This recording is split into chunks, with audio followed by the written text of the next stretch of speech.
Sometimes, the most terrifying crimes aren't committed by strangers. They're committed by the people closest to us. Tonight, you'll hear 5 true stories where loyalty, love, and blood were pushed to their absolute limits. Before we begin, let me read the titles of the stories you're about to hear because each one hit harder than I expected. First, I helped the police catch a criminal, then realized the suspect was my own father. Helping the law feels right until doing the right thing means destroying your own family. Second, my best friend confessed a murder to me at 2 a.m. and asked me to be his alibi. That's the kind of phone call that changes your life forever, because once you hear the truth, you're already involved. Third, I found a hidden folder on my husband's laptop, and it proved he was behind a crime that ruined lives. Sometimes, the scariest discoveries aren't in dark alleys. They're on a screen in your own home. Fourth, I reported a crime anonymously, then the confession came back to me in court.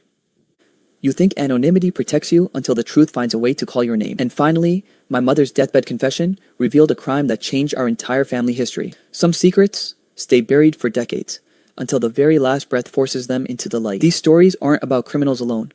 They're about impossible choices, where doing the right thing costs everything. I'm Adam, and these are 5 confessions that can never be taken back. Help the police catch a criminal, then realized the suspect was my own father. I never thought I'd be the kind of person who would help the police catch a criminal, and I definitely never thought I'd look back on that moment as the beginning of the worst collapse of my life. But for a long time, it was the one thing I was genuinely proud of. The thing I used to replay in my head when I needed to feel like I mattered. Because at 26, working a quiet desk job for the city, you don't usually get moments that feel like they belong in a headline. And back then, I had no idea that every step I took toward solving that case was also a step toward tearing my own family apart, even though all the pieces were right there from the beginning if I'd known how to look at them. I work as an infrastructure analyst for a mid-sized city in the US, which is a boring way of saying I stare at maps, spreadsheets, maintenance logs, and camera coverage reports all day, making sure streets don't flood, traffic lights don't fail, and systems built decades ago don't quietly rot beneath people's feet. And most days, the job is painfully routine. Numbers that don't change, reports no one reads, problems that only get attention when something breaks. But about a year ago, I started noticing small irregularities that didn't fit the usual pattern. Little things at first, like traffic cameras going offline for exactly 7 minutes at a time, power blips that didn't trip any alarms, sewer access logs showing manual entries at hours when no maintenance crews were scheduled. And if you've ever worked with infrastructure, you know glitches happen all the time. So I flagged them, wrote notes, and moved on until the notes started stacking up and the glitches started lining up in ways that felt intentional, like someone had drawn a path through the city using blind spots instead of streets. Around the same time, local news started running short segments about a string of robberies and suspicious fires, always vague, always stressing that police believed the incidents were connected but had no suspects. And I didn't think much of it until one afternoon when I overlaid the crime locations onto a map I'd been working on for a completely different project and felt that strange, cold pause in my chest when I realized the incidents lined up almost perfectly with the outages I'd been documenting, as if someone was deliberately turning off the city's eyes before moving through it. And that was the moment it stopped being just work and started feeling like a puzzle that wanted to be solved. I didn't go to the police right away because, honestly, who was I to tell them how to do their job? But a week later, 2 plainclothes officers showed up at my office asking for me by name, and I remember the way my coworkers suddenly looked at me differently. Like I'd either done something terrible or something important. And when the officers explained they'd been quietly consulting city departments to see if anyone had noticed patterns in recent infrastructure failures and my reports kept coming up, something inside me sparked. A mix of nerves and excitement that made my hands shake as I pulled up my maps and started explaining what I'd seen. They didn't treat me like a kid or a nuisance. They listened, asked questions, and took notes, and when one of them said, "This is good work," I felt 10 years of quiet self-doubt loosen its grip just a little. Over the next few weeks, I met with them after hours, sometimes in conference rooms, sometimes in a small interview office that smelled like burnt coffee, and they showed me more details than I ever expected to see: redacted reports, timelines, surveillance stills that showed nothing but shadows. And the more I looked, the clearer it became that whoever they were chasing knew the city intimately, not just where things were, but how they failed, how long systems stayed down, how to move unseen between points most people never thought about. And I threw myself into it completely, staying late, running simulations, building predictive models, treating it like the most important problem I'd ever been given. Because in a way it was, since for the first time my skills weren't just keeping things running quietly in the background, but actively helping stop someone who was hurting people. The officers started calling me directly instead of through my department, asking what I thought about this outage or that fire. And when one of them joked that I was doing half their job for them, I laughed it off, but inside I glowed, because all my life I'd been the reliable, invisible one. The kid who did what he was supposed to do without making noise. The adult who filled gaps without being thanked. And suddenly I was being seen, needed, trusted. In between meetings and maps, memories of my father kept surfacing in ways I didn't fully understand at the time. Probably because when you start thinking deeply about systems and patterns, you also start thinking about the systems that shaped you. And my father was the most stable system in my childhood. A calm, steady presence who volunteered as a firefighter on weekends, who always came home for dinner at 6:30, who fixed broken appliances without complaining and spoke so little that when he did say something, everyone listened. And growing up, I used to think that was what strength looked like. Not loud or emotional, just dependable, like gravity. He wasn't affectionate, not really, but he never missed a school event, never forgot a responsibility, and if I woke up sick in the middle of the night, he'd be the one sitting by my bed in the dark, hand resting lightly on the mattress, not saying much, just there. And those memories floated through my head as I worked late nights on the case, not because I suspected anything, but because the image of a man who knew his way around emergencies, who understood how systems failed under pressure, fit so neatly into the abstract idea of competence I was dealing with every day. Sometimes I'd catch myself remembering small, strange things, like how he always knew alternate routes through the city, not just streets, but service roads and cut-throughs, how he'd point out old buildings and say things like, "They don't make them like that anymore," with a tone I couldn't quite place, or how he taught me as a kid to notice where streetlights thinned out, telling me it was about staying safe, and none of it seemed alarming then. Just details filed away in the cabinet of normal family history. As the investigation progressed, the crimes escalated, and so did the pressure, with the police growing more urgent and the media more aggressive. And I found myself waking up thinking about outage windows and falling asleep, imagining pathways through the city's underbelly, until my whole mental landscape was layered with maps. And one night, while staring at a screen full of lines and nodes, it hit me that the suspect wasn't just exploiting random weaknesses, but following the logic of the city as it existed 20, 30, even 40 years ago, using access points that had been decommissioned on paper but never fully sealed, timing movements around legacy systems most people in my department barely remembered. And that realization sent a thrill through me because it narrowed the field so sharply it felt like progress you could taste. I brought it to the officers the next day, explaining how the pattern suggested someone trained on older infrastructure layouts, someone who'd worked with their hands in the city before everything went digital, and they exchanged looks that told me I'd said something important, something that would change the direction of the case. And as they thanked me and gathered their files, I felt that swell of pride again, the kind that makes your chest feel too big for your ribs. That evening, I went to my parents' house for dinner, something I did most Sundays out of habit more than obligation, and watched my father move around the kitchen with his usual quiet efficiency, setting plates, checking the time, listening more than talking. And I remember thinking absurdly that if someone were ever writing a profile of him, they'd call him the kind of man you don't notice until he's gone. And I smiled to myself, feeling grateful for the stability he represented, completely unaware of how close my professional insights were skirting the edges of my personal life.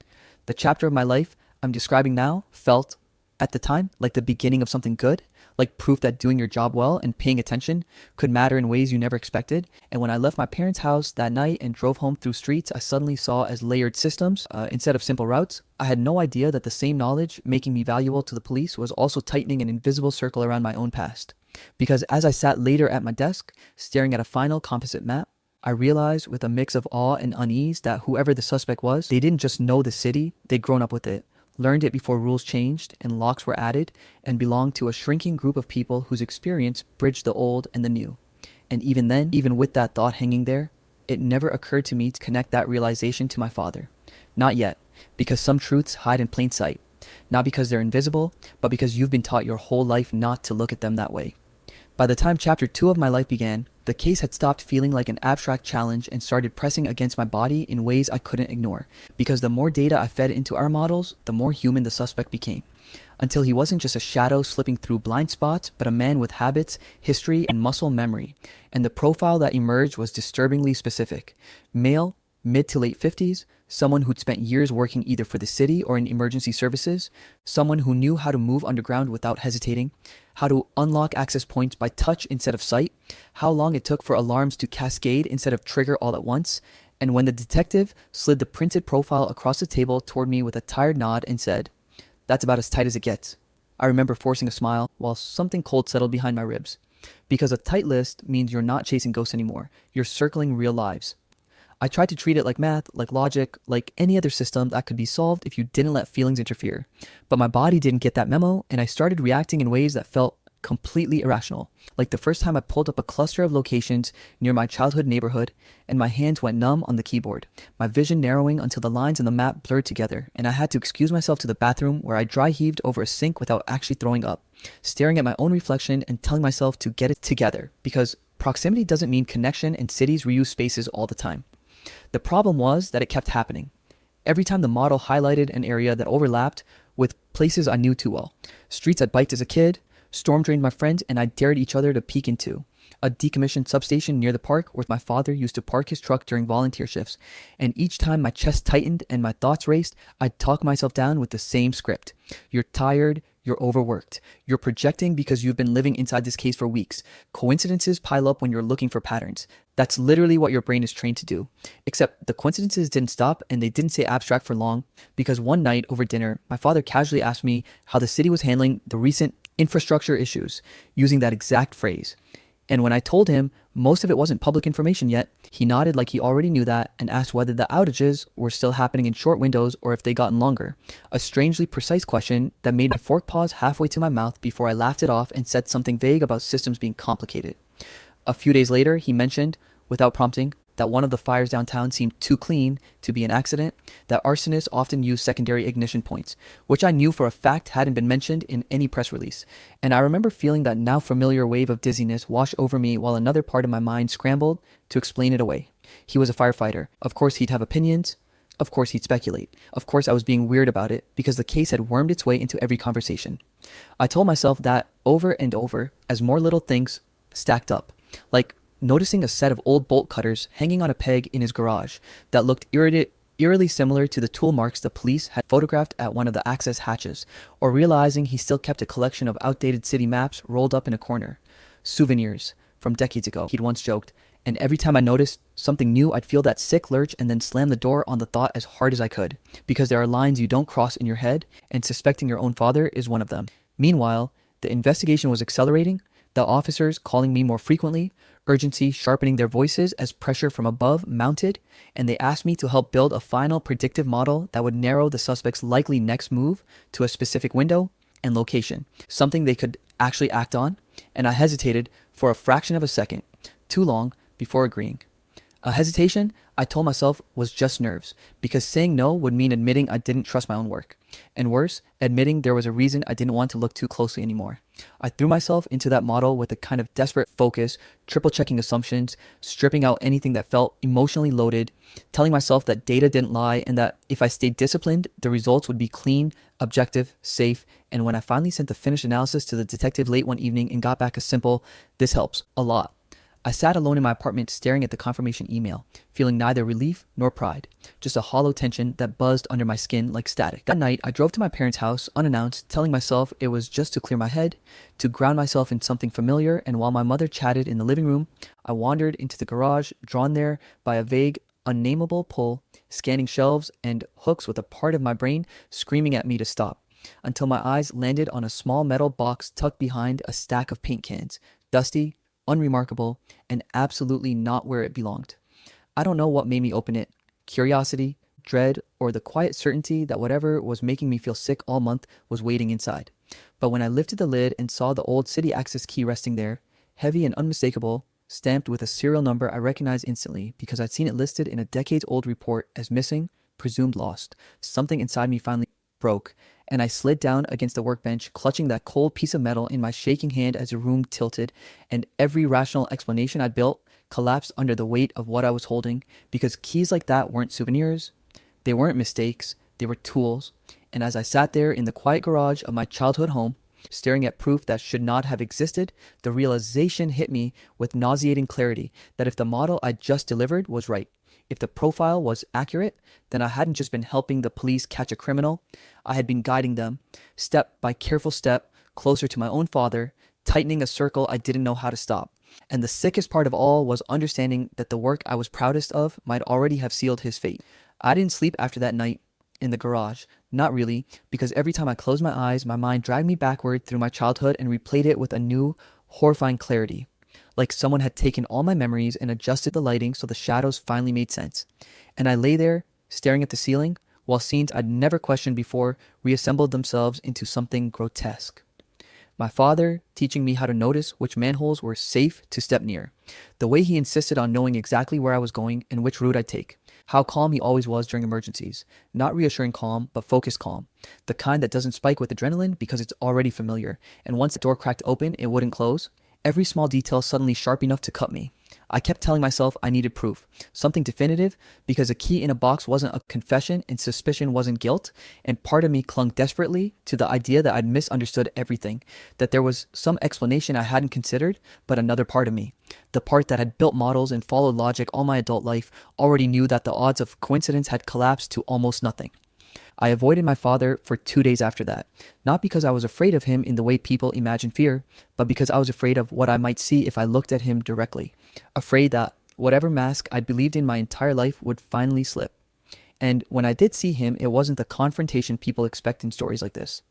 There was no shouting or dramatic accusation, just a quiet evening in the kitchen where he asked me why I looked tired, and I told him work had been intense.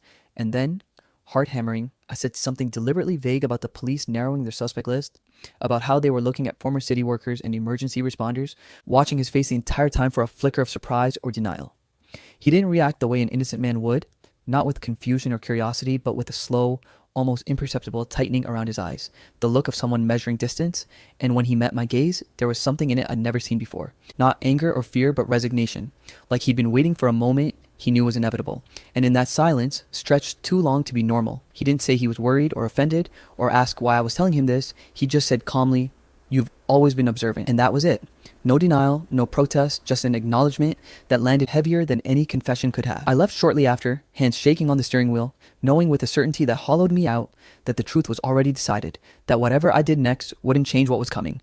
And days later, when the police acted on the predictive model I'd given them, I didn't go with them or wait for updates. I parked down the street from my parents' house and watched from a distance as unmarked cars rolled in. Officers moving with practiced efficiency, neighbors stepping out onto porches with hands over mouths as if they were watching a fire instead of an arrest. And when my father was led out in handcuffs, head held level, expression unreadable, I felt something inside me fracture cleanly, not shatter dramatically, but split along a fault line that had been there all along. My mother's scream cut through the air in a way I'll never forget, raw and animal. And when she collapsed against the front steps, I almost ran to her before freezing, because the house behind her was already being sealed off with tape. Our family home transformed in minutes into a crime scene. Every familiar object suddenly evidence, every memory contaminated. The city exploded after that, news vans crowding the street, reporters using words like betrayal and trusted public servant. My phone filling with messages from coworkers and officials calling me brave, calling me a hero, telling me how proud they were, and each one felt like another weight pressing me down because they had no idea what it cost. Or maybe they did and just didn't care. I didn't attend the interrogation, but weeks later, after the shock had settled into a dull, constant ache, one of the detectives played me portions of the recording, probably thinking it would give me closure. And I listened to my father confess in the same measured tone he'd used my whole life, explaining how he'd leveraged his role, how people trusted him without question, how easy it was to exploit systems no one bothered to update. And when asked why he'd stopped, he said simply that he hadn't, that he'd only been interrupted.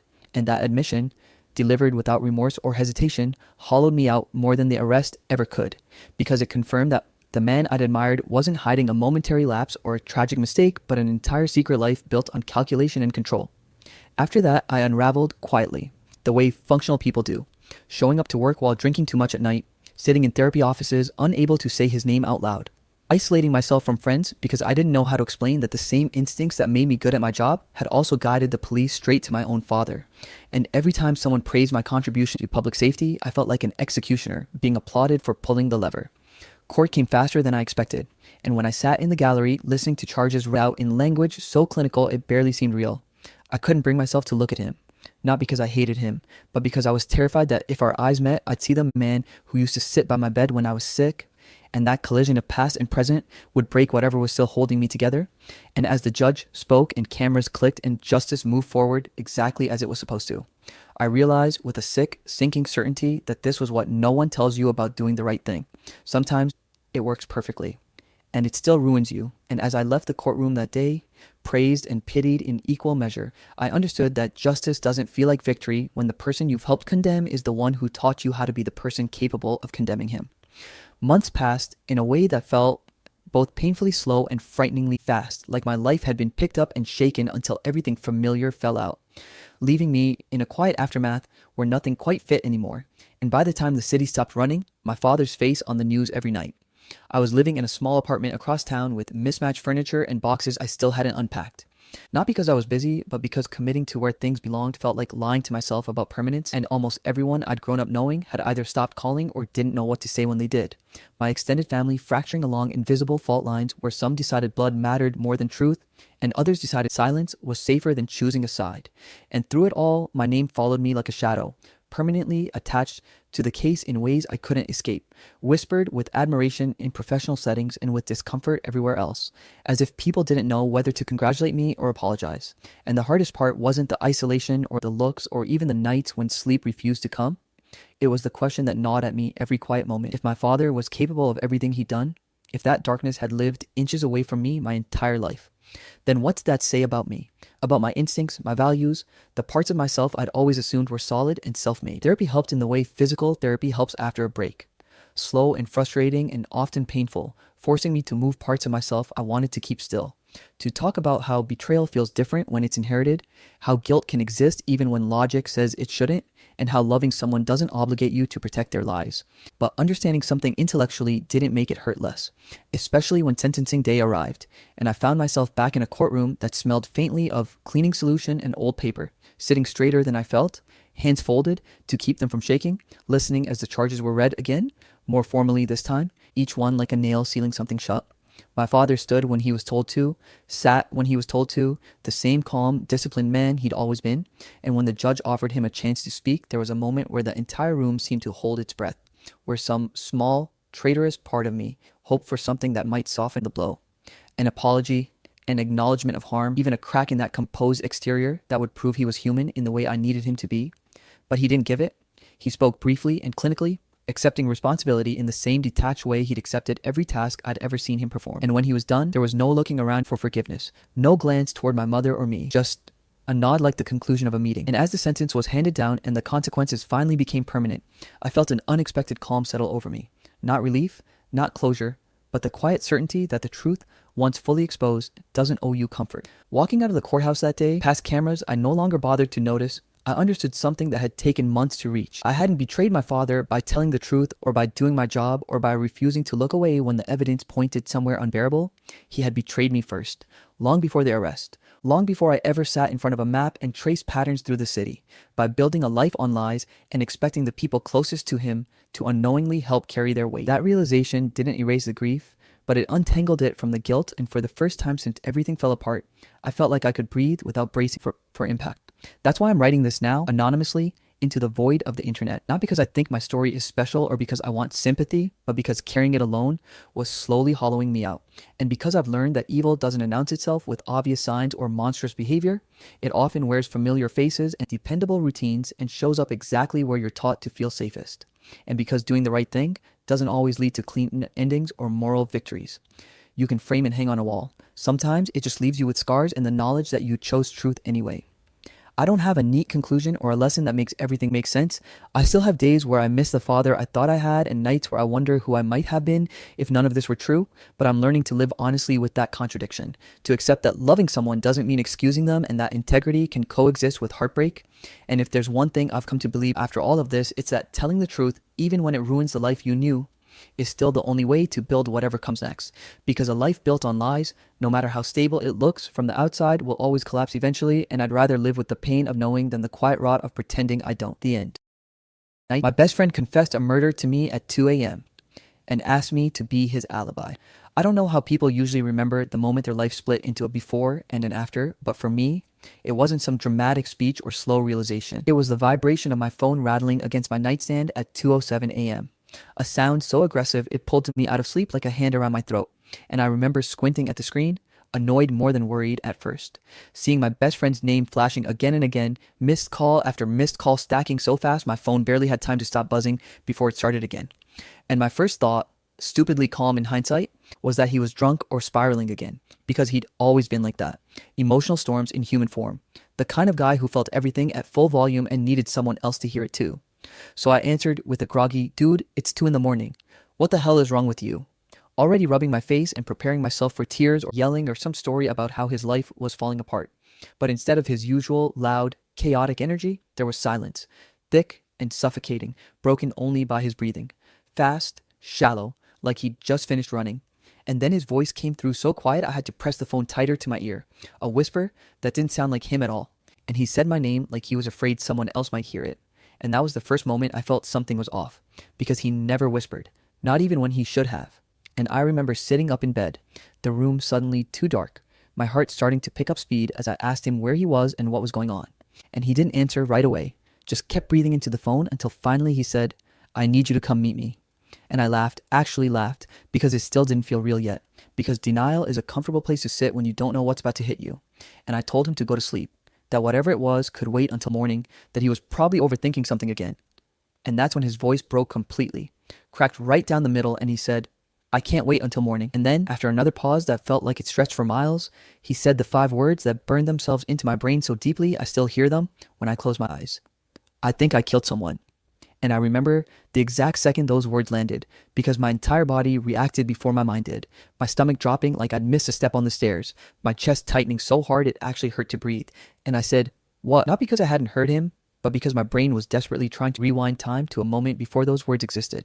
And he repeated it, a little louder this time, still shaking, still whispering, "I think I killed someone." And suddenly the room felt wrong, like I didn't belong in it anymore, like I was already somewhere else. And I swung my legs out of bed and stood up without even realizing I was moving, pacing the length of my apartment as I asked him what he meant, who, where, how, every question tumbling out on top of the other, but he kept cutting me off, saying we couldn't talk on the phone, that he didn't feel safe, that I had to come now. And when I asked him where to meet, he named a grocery store parking lot on the edge of town, the kind that stayed open late but was always empty at night. And something about that detail, the precision of it, the planning, made the fear sharpen into something colder and more serious. And I told him I was on my way, because that's what I'd always done for him, because loyalty had been our thing since we were kids, because I still didn't fully believe what he said even as I grabbed my keys and shoved my feet into shoes, and the drive there felt unreal, the streets empty and washed in orange street light, every red light feeling too long, my hands gripping the steering wheel so hard my knuckles hurt, my mind cycling between "this can't be real" and "what if it is?" And by the time I pulled into the parking lot, my heart was pounding so loudly I was sure he'd hear it when I stepped out of the car.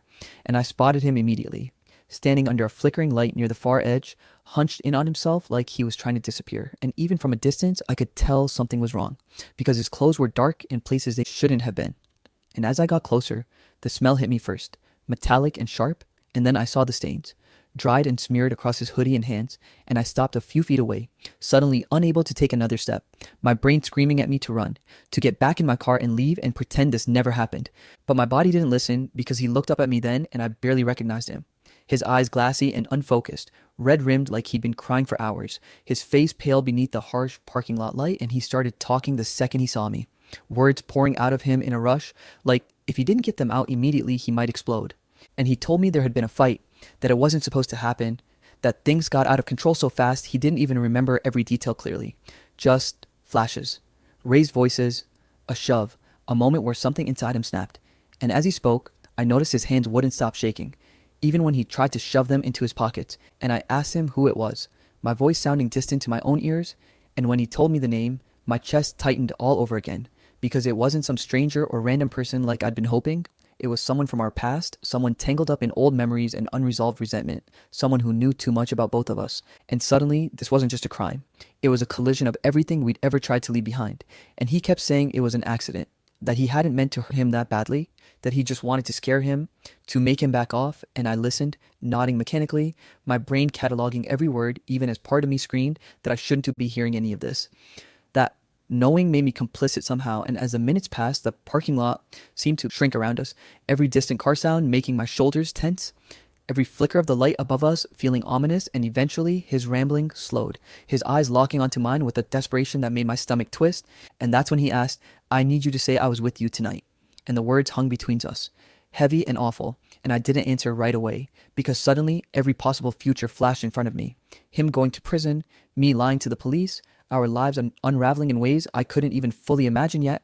And I remember opening my mouth to say no, to draw a line, to do the right thing, but nothing came out, and he took that silence as hope, stepping closer, lowering his voice even more as he started explaining how easy it would be, how we'd been together plenty of nights before, how no one would question it, how I was the only person he trusted enough to ask. And with every word he spoke, I felt myself being pulled deeper into something I didn't want to be part of, but couldn't see a way out of either. And the worst part, the part that still makes me sick when I think about it, is that I understood why he was asking me. Because I'd always been the stable one, the believable one, the guy no one ever suspected of anything. And as we stood there, the night stretching on, the weight of his request settling into my bones, the distant sound of sirens floated through the air, faint at first, but unmistakable.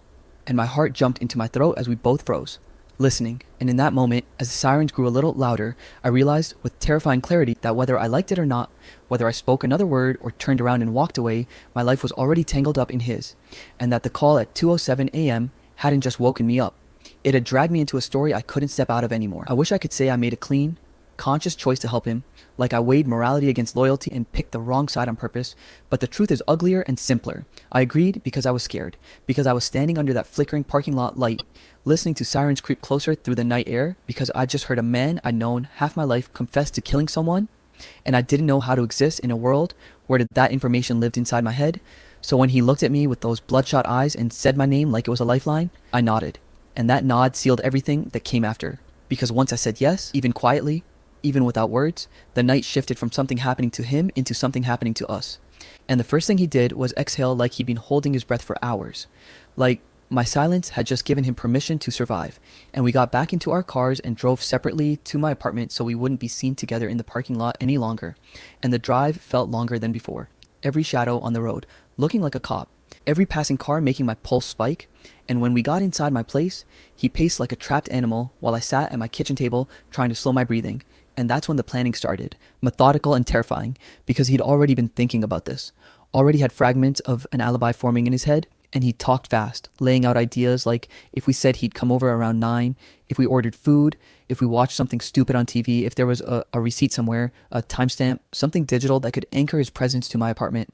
And I remember realizing how easy it was to make reality flexible if you were willing to lie with confidence. Because our phones were little memory machines, easily manipulated, easily misunderstood, and we went through our messages, finding an old thread from earlier that night and adding to it. Casual texts sent hours too late but made to look natural, jokes about nothing, complaints about work, anything to suggest a normal evening. And when that wasn't enough, he suggested ordering food right then, absurd as it was, so there'd be a receipt tied to my address and his card, proof he'd been here. And I let him, watching the delivery tracker crawl across the screen while my stomach churned, thinking about how a greasy paper bag could suddenly matter more than the truth. And then there were cameras to consider. My building's hallway cam, the street cams near the grocery store, the gas station on the corner, and he talked about blind spots like he'd studied them. Like he'd noticed things I'd never paid attention to. And that should have scared me more than it did, but I was already numb, already floating somewhere above my body, watching myself participate in something that felt unreal. And when the food arrived and we barely touched it, I remember thinking how surreal it was that life kept doing normal things around us.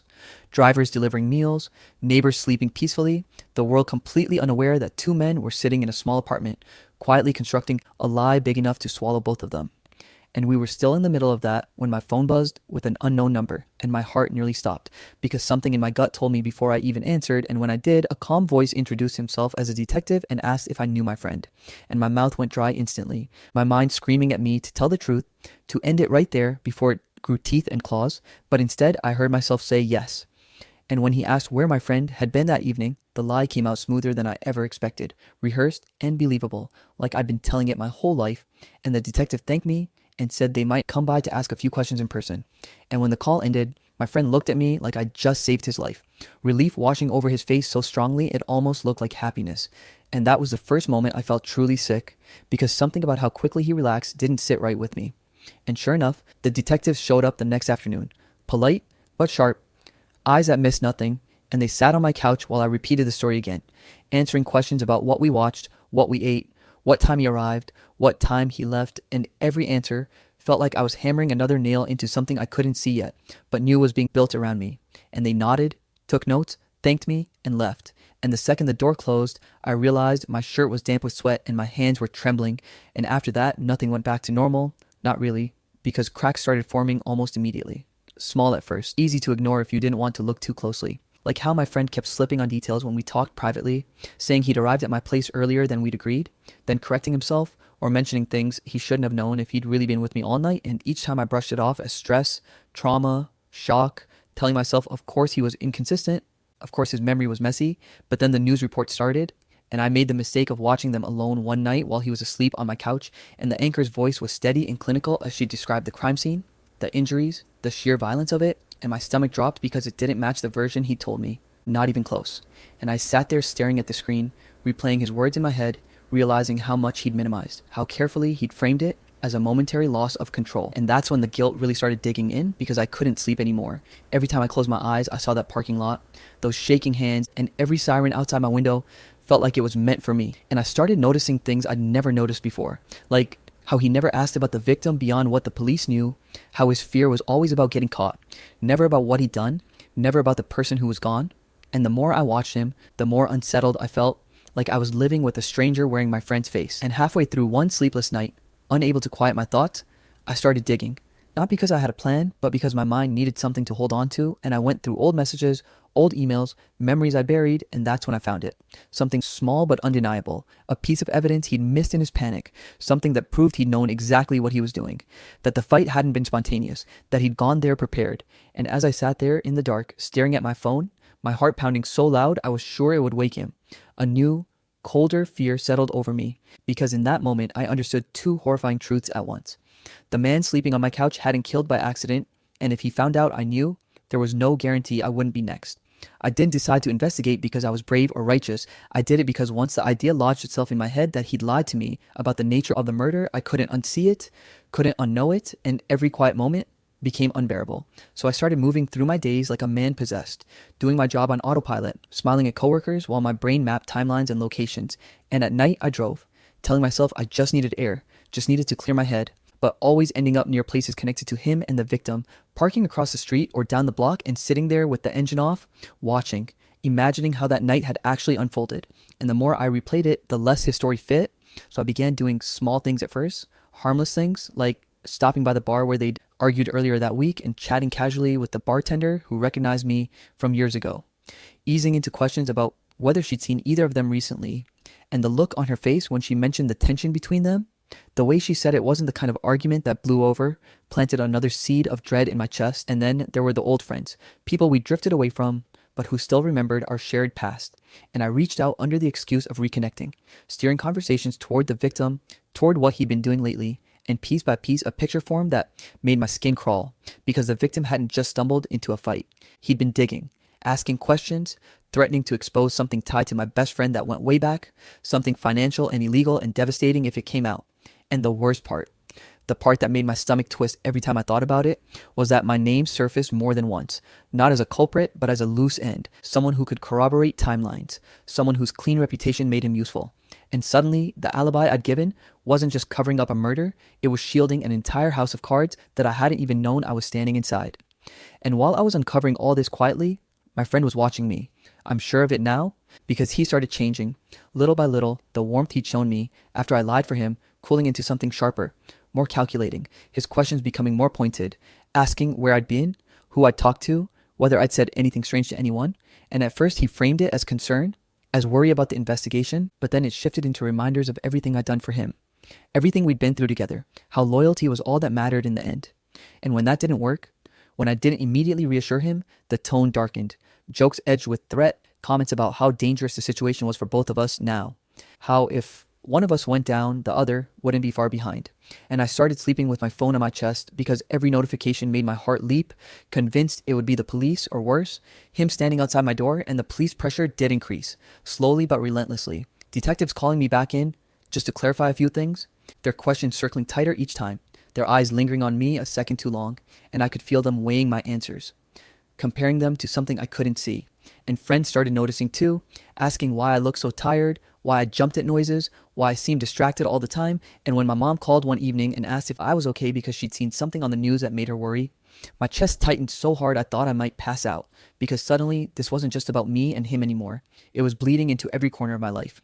And the options narrowed until they felt like walls closing in, because I knew exactly what my choices were, even if I didn't want to admit it. I could stay loyal, keep lying, and hope the truth stayed buried long enough for the case to go cold, knowing that if it ever came out, I'd lose everything alongside him.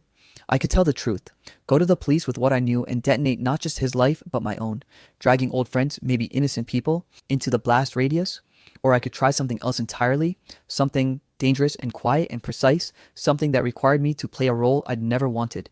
And the night I finally decided, I was sitting alone in my car outside a storage facility I traced back to him, watching the dim lights buzz overhead, my hands slick with sweat as I weighed the risk, and when I slipped inside and found what I'd suspected, proof hidden away, documents and recordings that confirmed motive and intent, I felt a strange calm settle over me, because fear thrives on uncertainty, and now I knew exactly how deep this went. And as I copied the files and locked everything back up, I realized I was past the point of no return, because that evidence could save me or destroy me depending on how I used it. And as I drove home, with my heart pounding and my mind racing, one thought echoed louder than the rest. If I made the wrong move next, I wouldn't just be telling a story on Reddit someday, I'd be the reason it ended with someone else's name on a gravestone. I remember that night like it was a slow-burning fuse, every second stretching, every shadow feeling alive, because I knew exactly what I had to do. Yet every instinct screamed at me not to, and I spent the whole day moving through normal routines like a ghost, answering emails, chatting casually with coworkers, smiling when my mom called, all the while my mind rehearsing every step of the plan I'd spent weeks assembling, because the truth I'd uncovered wasn't something I could just hand to the police without a strategy, and I needed to protect myself while finally making him accountable. And as evening fell, I texted him like nothing was wrong, arranging a hangout at my apartment to keep up appearances, and when he arrived, the familiar grin and casual tone made my stomach twist, because beneath it all, I knew the man I'd known was gone, replaced by someone terrified and volatile, someone who would destroy anyone in his path if he felt cornered. And I welcomed him in, offering a drink, acting casual, asking about work, about friends, pretending we were two guys talking about nothing serious, while my mind replayed every detail I'd memorized. The storage unit, the files I'd copied, the cameras I'd checked, every step that could prove intent if the night went south, and I watched him like a hawk, noting every twitch, every forced laugh, every glance at the clock that betrayed anxiety. And when he finally relaxed enough to sit on the couch, I casually brought up something innocuous from a week ago, something tied to the night of the murder, and I watched him flinch, the small jerk of his shoulder, the way his pupils dilated, and I knew then that he realized I knew more than he thought. And I continued speaking lightly, feeding the illusion of ignorance while mentally checking off the pieces of the trap I'd set, because I couldn't afford a single misstep. One wrong word, one delayed heartbeat, one hint of fear, and as the night deepened, the tension became a living thing between us, thick and oppressive, punctuated by distant sirens, the hum of streetlights, the occasional bark of a dog, each sound making my stomach tighten, as if the universe itself was conspiring to remind me how fragile my situation was. And then came the moment I'd been preparing for. The conversation turning sharp. Him asking questions about what I'd done that day, who I'd talked to, subtly probing, his voice low, but edged with threat, and I responded with calm confidence, window once, threading truths and half-truths together so seamlessly that it felt like a dance, a negotiation between predator and prey, though which one of us was, which remained blurred, and his eyes narrowed, his hands twitching, tapping on the armrest, and I felt the first real surge of fear for my own life, because I realized he might act impulsively, might decide I was the next liability, and that I had to neutralize that threat right then. And in the same moment, my mind locked onto the files, the evidence that could finally end this, that would either save me or doom me depending on timing, and I maneuvered the conversation, drawing him into a confession without him realizing it, letting him speak in circles, letting guilt and arrogance leak out naturally, until he inadvertently admitted the full truth, the premeditation, the deliberate steps, the manipulation, the cold calculation behind the murder. And when he realized what he'd said, his posture stiffened, eyes wide, panic surfacing in raw clarity, and I knew it was the moment I had to act, dialing the detective I'd been in contact with, making the call sound casual, controlled, while internally my heartbeat was deafening. And I left the phone on speaker so he could hear the voice on the other end, calm but authoritative, confirming that his words were being noted, and the room went silent.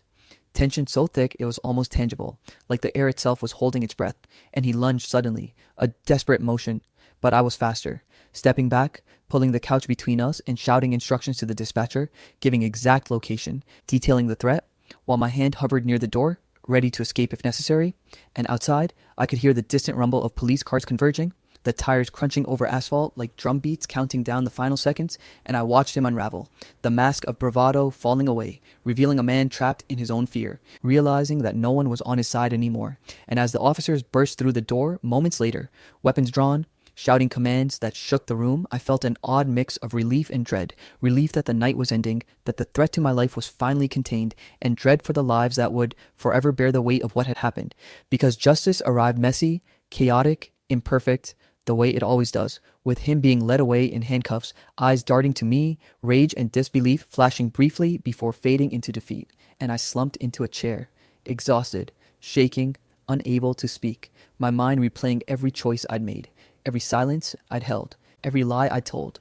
And the gravity of it hit me fully when I realized that while he would face consequences, my own soul was permanently altered, my sense of trust and morality fractured, my nights haunted by the thought of what might have happened if I'd said no at 2 a.m., if I'd hung up that phone, if I hadn't agreed to construct lies and protect a killer out of loyalty and fear. And the city outside my window felt impossibly quiet, almost judgmental, as I sat staring at the flashing red and blue lights fading down the street. And I understood, painfully and irrevocably, that some decisions leave permanent scars, that silence can be as deadly as violence, that the cost of loyalty can be higher than any court would ever measure. And in the end, I kept asking myself the question that would never leave me. If I had hung up that call at 2 a.m., how many lives, including my own, would have been completely different? The end. I found a hidden folder on my husband's laptop, and it proved he was behind a crime that ruined lives. I never thought I'd wake up one day and realize I didn't really know the person I married, but that morning started like any other. Me, in my little home office, trying to drown out the sound of Daniel humming in the kitchen as he made coffee, acting like everything was normal, like nothing was wrong, but something in the back of my head kept nagging me, telling me that subtle tension, the way he avoided my eyes when I asked about his work, the way his phone buzzed constantly, but he jumped at every notification. It was all off, and I tried to push it down, rationalize it, because I loved him. I'd sworn I loved him. And the thought that someone you trust could be capable of terrible things is not something you want to entertain. So I shoved the unease into the corner of my mind and focused on my laptop, logging into our shared account for work purposes, just glancing at the folders to make sure nothing was missing when my eye caught something odd. A folder buried deep in a directory labeled with a string of letters and numbers that made no sense, and I froze, because we had organized our files so neatly, and this was clearly out of place, hidden, deliberately, and curiosity overpowered me. Curiosity and that irrational hope that it was nothing, that it was just some work-related nonsense Daniel forgot to tell me about. But when I clicked it, I realized quickly that nothing could prepare you for what's inside a folder that's meant to be secret. Because there it was. Documents, spreadsheets, photos, videos, files with names that hinted at real people, real families, real lives. And as I opened them one by one, my stomach twisted and churned because it was him, Daniel, my Daniel, behind a sprawling financial scam that had ruined multiple families, drained savings, destroyed reputations, and left people scrambling to survive. And the evidence was meticulous, cold, detailed, with receipts, transaction records, bank statements, email exchanges, screenshots of conversations, and in some of the videos, people crying, pleading, angry, terrified, and I felt my hands shake as I scrolled through, denial clawing at me, telling me this couldn't be real. Maybe he was coerced. Maybe someone had hacked into our system. Maybe I'd misread something, but everything aligned, every detail fit, and I couldn't ignore it. And what hurt most wasn't just the crime itself, it was the deliberate, calculated nature of it. The way he had covered his tracks, the way he had built a persona of normalcy, of husband, of friend, of someone you could trust. And now I had to face a terrifying reality that the person I'd built my life with had spent years orchestrating misery for others while I thought I was safe. While I thought I was happy and I couldn't sleep that night, couldn't eat, couldn't even bring myself to confront him because what if he noticed? What if he saw that I'd seen? And I kept returning to that folder over and over, clicking on files, examining them, tracing dates, cross-referencing information, and with each discovery, my heart sank deeper because I realized he wasn't just a participant, he was a mastermind, the architect of chaos, the reason people lost homes, jobs, their dignity. And I felt a mix of fear and fascination because my brain couldn't fully process how someone could compartmentalize their life like that, be charming at brunch, loving at dinner, and ruthless in private. And the more I looked, the more I noticed patterns, names repeating, locations, transactions, subtle hints that led me to believe there was even more. Things he hadn't left behind, things he would destroy if he suspected I knew. And I started piecing it together like a puzzle, my professional instincts kicking in. And that's when I found it. A folder within a folder, almost impossible to notice unless you knew what to look for. And inside, a video file named after a victim I'd seen in the news just last week. Someone whose family had suddenly vanished from their neighborhood, whose bank accounts had been wiped clean. And as I clicked play, my heart stopped because there he was. Daniel, clearly recognizable, orchestrating the scene, talking calmly on the phone, confirming transfers, documenting every move as if it were routine. While the victim on screen looked terrified, pleading, and I felt bile rise in my throat My hands went cold, and I realized in that moment that this wasn't just a crime in the abstract, it was a living, breathing horror that Daniel was creating. And I had proof, undeniable, irrefutable, terrifying proof that the man I married was capable of destroying lives. And sitting there, staring at the screen, I felt a sickening combination of love, fear, and betrayal because I couldn't imagine turning him in, yet I couldn't unsee it. Couldn't pretend it wasn't happening, and I knew with absolute certainty that my life had just changed forever. That every choice from this point forward was going to be a balance of protecting myself, figuring out how deep the deception ran, and trying to make sense of how someone so close, someone I thought I knew completely, could live a double life with such meticulous precision. And I also realized that this was only the beginning, that the folder was a doorway into a hidden world of lies and manipulation that I couldn't ignore. And as I backed out of the files, closed the laptop, and sat in the silence of our living room, I felt a cold, heavy dread settle over me because I had just uncovered a secret that would not only change my marriage but had the potential to destroy everything Daniel had built. And I knew that tomorrow, when he came home and smiled at me like nothing had happened, I would have to pretend to, while inside, I was planning, calculating, and praying I could handle what was coming next, because nothing in my life had ever prepared me for the truth that the man I loved, the man I married, was behind a crime so devastating, so meticulously executed, that it would haunt me for the rest of my life. After the shock of discovering that hidden folder, I couldn't stop thinking about it, couldn't let it go, and every day since that morning, I found myself drawn back to Daniel's laptop, opening files, cross-referencing names, dates, transactions, everything. Like a morbid puzzle I couldn't turn away from. And the deeper I dug, the more I realized that what I'd stumbled upon wasn't just a single scam or an isolated act of greed. It was a sprawling web of lies, cover-ups, and illegal actions that stretched back years. And I started connecting dots that made my stomach twist because there were familiar names.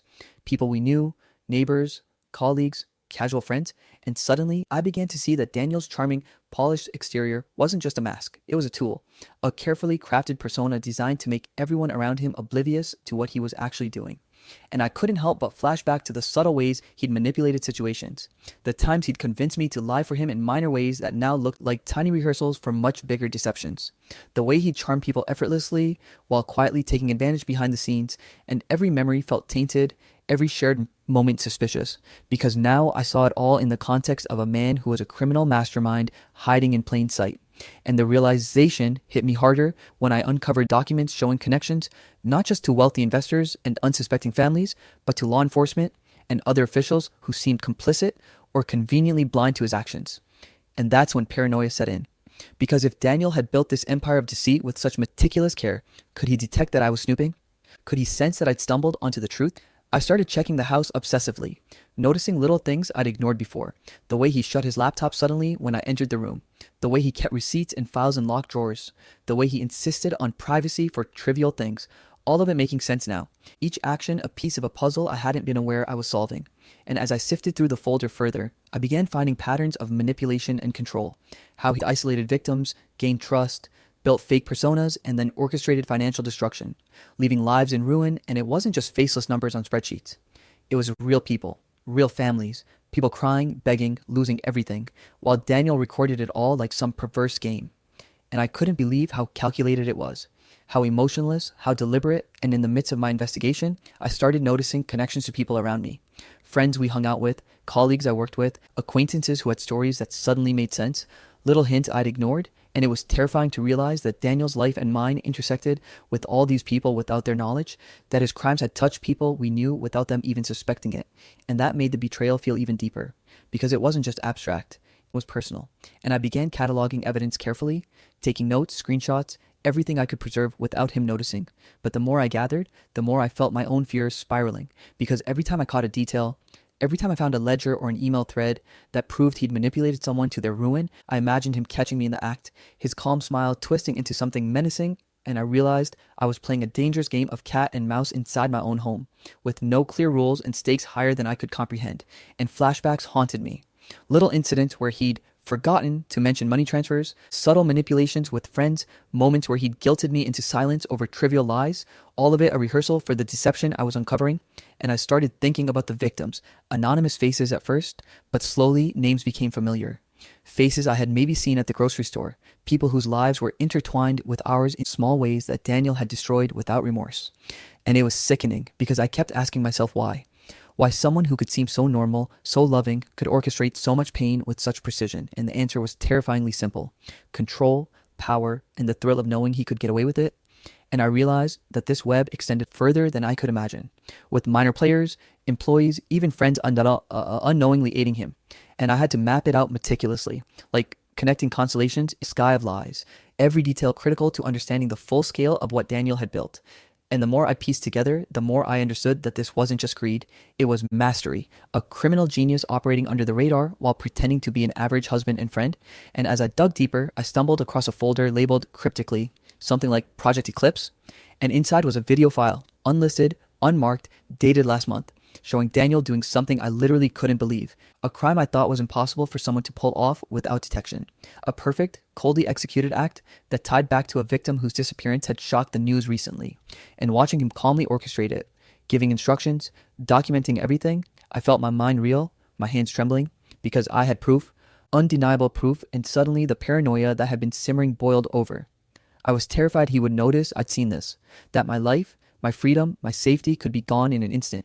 And yet, I couldn't stop, couldn't turn away, because the video connected so many threads, so many families ruined, so many people manipulated, that I knew I had to understand the full scope. And as I sat there, watching every move, realizing the level of sophistication, the care he took to hide his tracks, to appear normal, to keep everyone fooled, I felt both awe and horror, because the man I married was a criminal mastermind hiding in plain sight.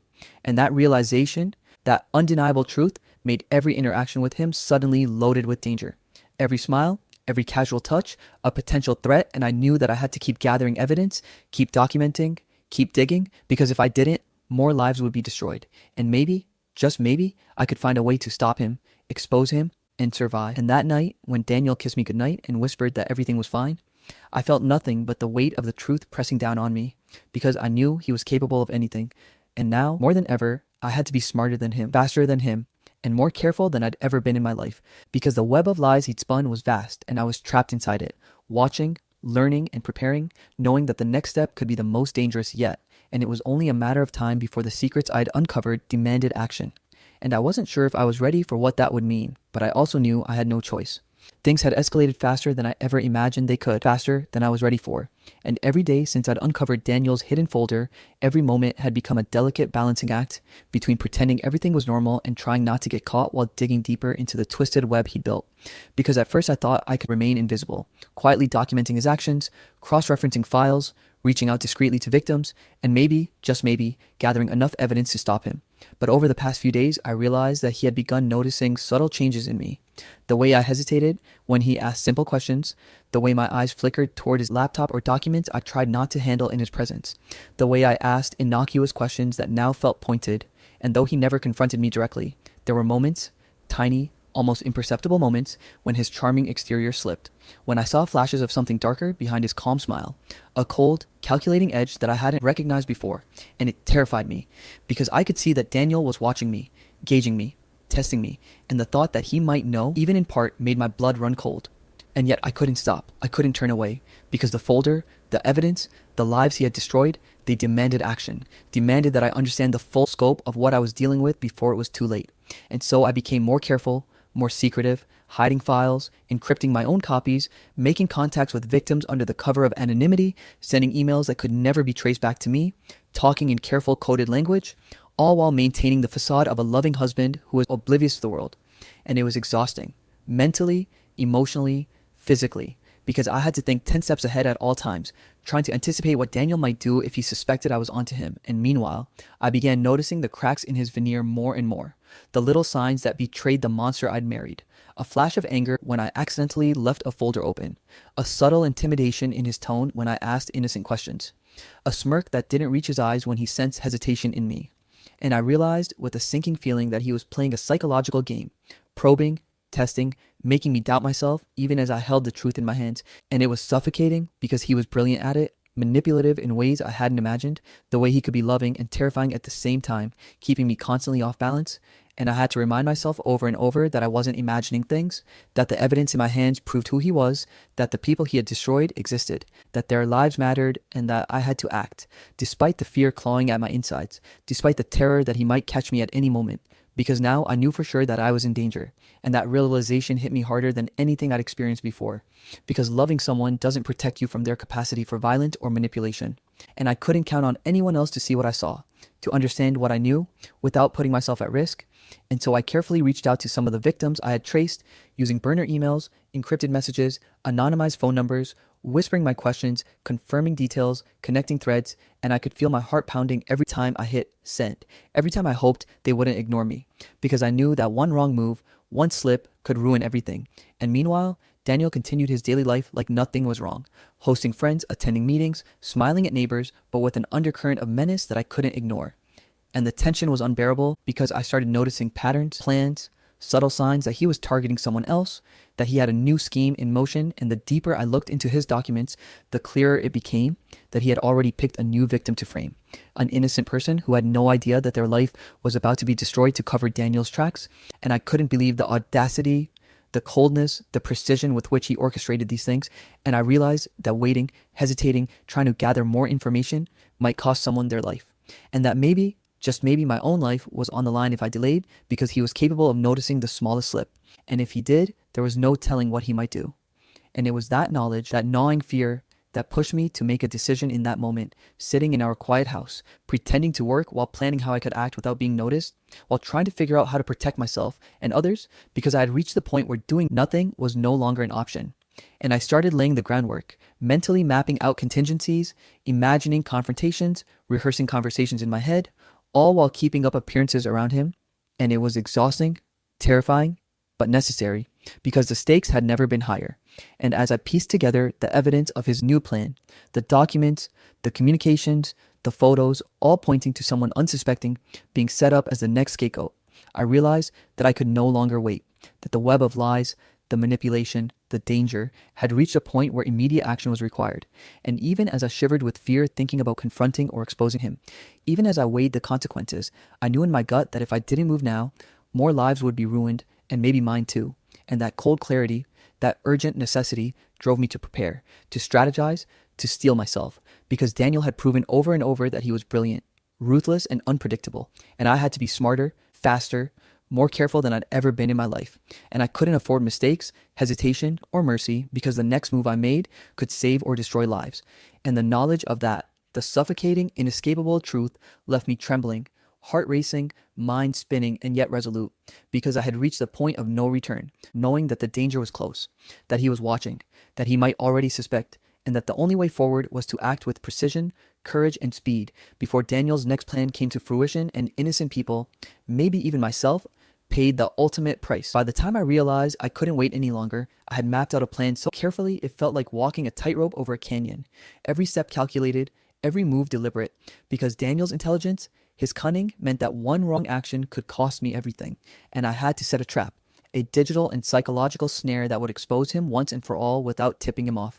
And I spent days meticulously gathering evidence, copying files, encrypting communications, tracing transactions, even creating decoy accounts to flush out more of his network, while maintaining the appearance of normalcy, all the while balancing conversations with him, pretending to be oblivious, pretending to be absorbed in work, pretending to sleep peacefully at night while my mind raced with contingencies and escape routes and backup plans in case he noticed my investigation.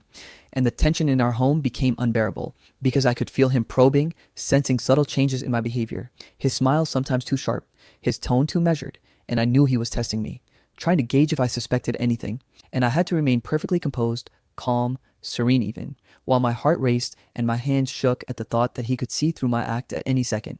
And in the midst of it all, I coordinated discreetly with the authorities, feeding them evidence in carefully timed installments, ensuring they understood the scope without exposing me prematurely. Because if Daniel caught wind of what I was doing, he would vanish, disappear, and all the victims would be left without justice. And yet, I had to bait him into making a mistake, and that meant creating the illusion of ignorance, of weakness, of distraction, letting him believe he still controlled the narrative.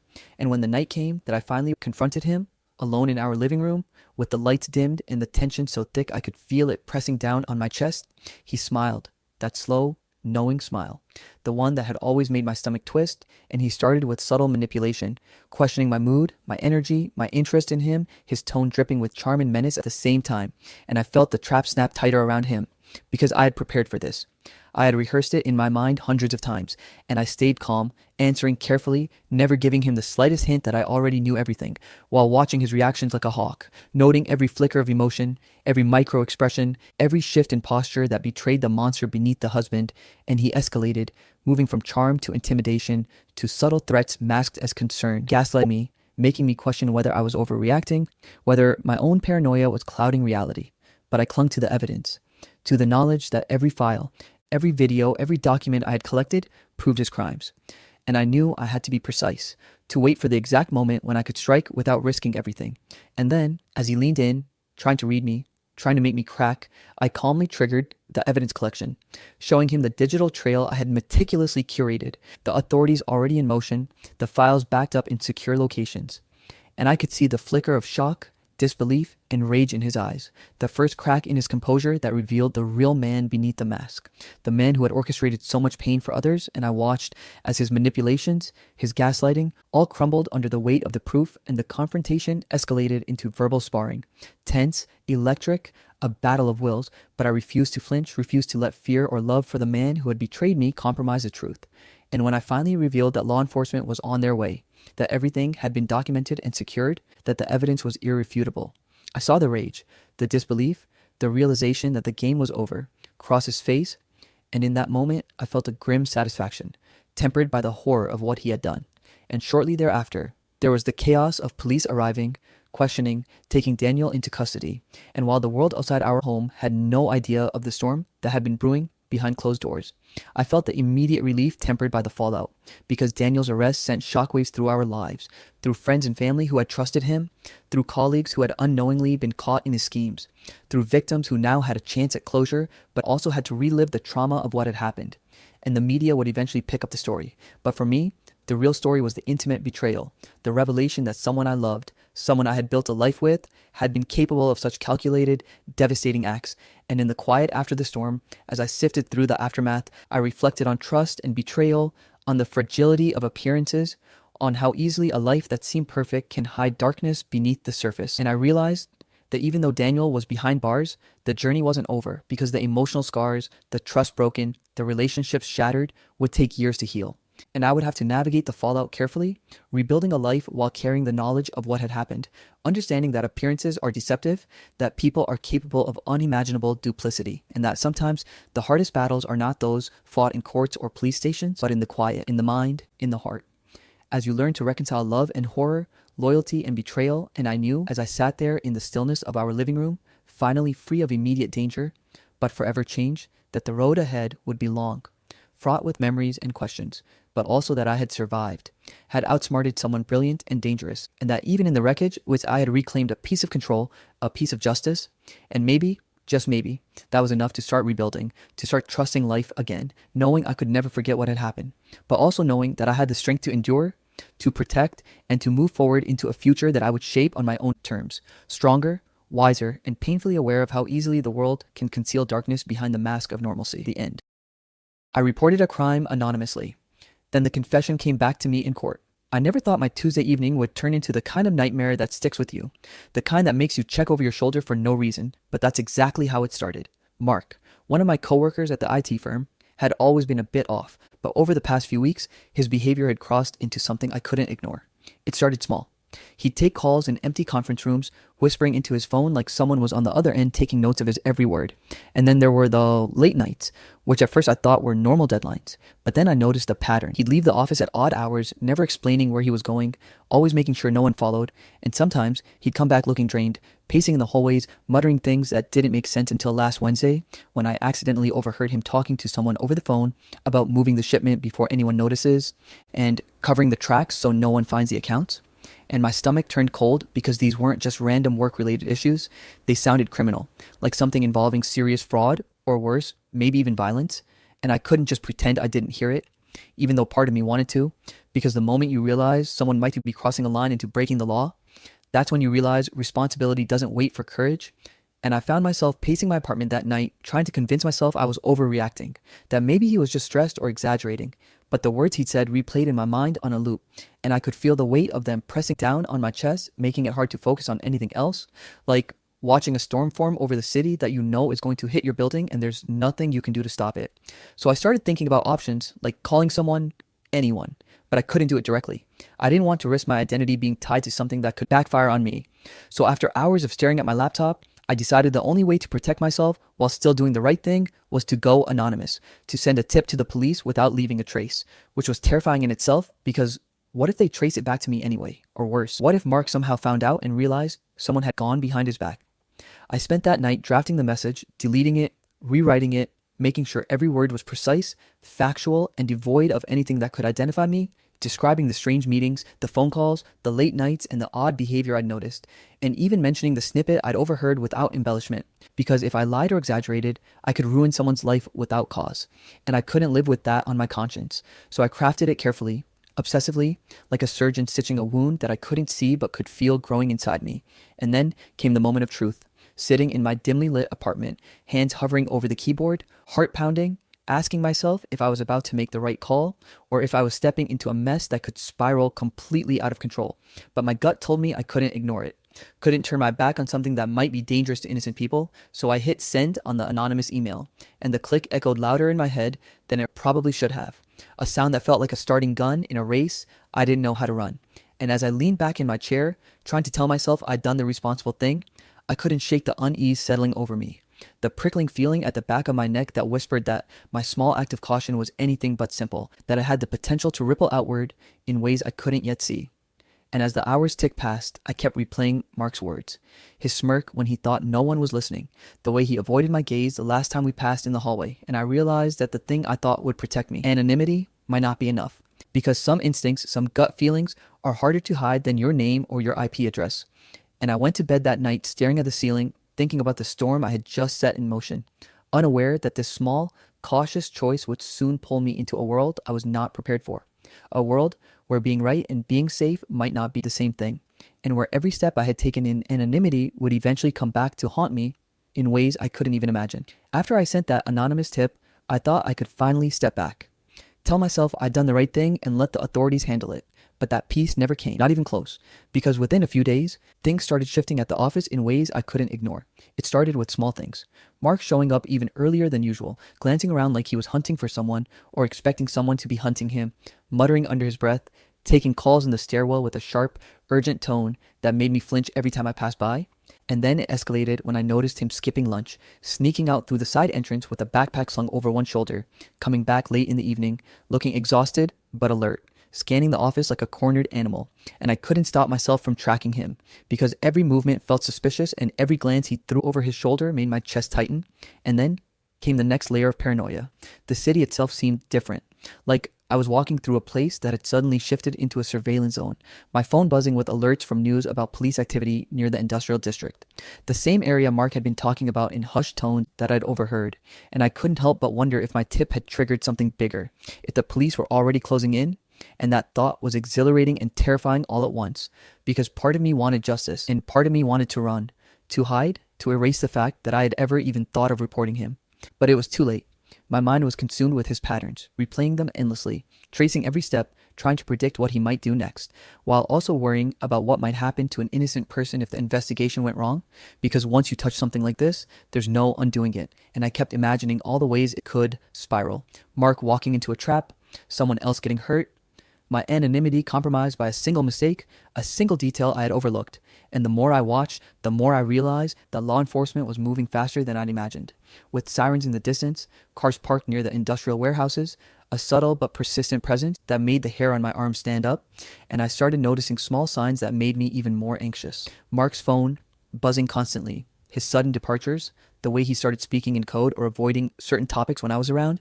And I knew that if he ever caught even a hint that someone had reported him, the consequences could be severe. Not just for him, but for me as well, because anonymity isn't bulletproof, and I was acutely aware that a single slip could expose me in ways I couldn't imagine. I tried to convince myself to step back, to stop obsessing, but it was impossible. Every headline about the investigation, every small interaction with coworkers who whispered and glanced at Mark with curiosity or fear, it all fed this obsession, like a fire that refused to die. And then came the day he left town for what he claimed was a family emergency. But the way he packed, the furtive glances, the sudden silence, it screamed that he was running from something far more serious, and I couldn't stop thinking about it. staring at my computer screen late at night, following online reports, trying to piece together a picture that was constantly shifting, constantly threatening to collapse on itself. And as I lay in bed, replaying the week's events, I kept imagining scenarios where he discovered the tip, or worse, suspected me. Because some instincts are sharp enough to sense betrayal even when it's invisible, and the tension became unbearable. Then, the first sign came. A cryptic email, not directly addressed to me, but showing up in my inbox like a ghost. A line that made my stomach twist. I know someone has been watching. Someone knows. No sender, no signature, just that line. And I froze, heart hammering, realizing that Mark might already know that someone reported him. And if that someone was me, there was no hiding. Not really, because paranoia is contagious, and now it wasn't just him being watched, it was me, trapped in a web I had helped create. And I spent the next several hours retracing every step, every keystroke, wondering if my careful anonymity had been shattered by something I couldn't control. Thinking about all the ways the situation could spiral further, imagining confrontations, lawsuits, accusations, violence, and realizing that I'd stepped into something far bigger than I could handle alone. And by the time I finally drifted into a restless sleep, I knew one thing for certain. The investigation was no longer someone else's problem. The storm I had triggered was moving faster than I could anticipate. And somewhere out there, Mark was already aware that his world had been pierced by an unseen observer, which meant that my life, my choices, my small act of conscience, were suddenly entwined with a dangerous game I hadn't signed up for but couldn't walk away from. And I could only sit and wait, heart in my throat, for the next move in a story that had already begun without me. A story that was about to get a lot more personal, a lot more dangerous, and a lot more impossible to ignore. I had convinced myself that staying out of sight after sending that tip would protect me, that as long as I didn't draw attention to myself, I could observe the fallout from a safe distance. But nothing about this situation turned out safe, and nothing about it was distant, because within a week, I started noticing signs that the investigation was accelerating faster than I'd ever imagined. Like news reports of police raids in the industrial district, social media chatter hinting at a high-profile case, and most chilling of all, a quiet hum of activity around Mark that made him look more cornered and tense every day, pacing his apartment at odd hours, answering calls in whispers, and then disappearing for hours without explanation, leaving me obsessively tracking every movement, every clue, because the more I watched, the more I realized I couldn't just stay passive, not when this had escalated to something that could ruin lives if it went wrong. And then it happened. Mark was arrested, swept out of his apartment in handcuffs while neighbors and reporters swarmed, and my stomach dropped in a mixture of relief and dread because part of me thought justice was being served, but the other part of me knew that with him in custody, everything I'd done, every detail I had observed, every word I had typed in that anonymous email was suddenly part of a larger narrative that could circle back to me. And the first sign came subtly, a small news snippet that mentioned an anonymous tip leading to the investigation. And my pulse spiked, my heart hammering, because it hit me in that instant that anonymity is never absolute. Not with digital footprints, not with handwriting patterns, not with investigative scrutiny. And I found myself obsessing over things I hadn't even considered before. IP tracing, metadata, email headers, the subtle cadence of the words I'd used, and whether a forensic analyst could detect the patterns that might lead back to me.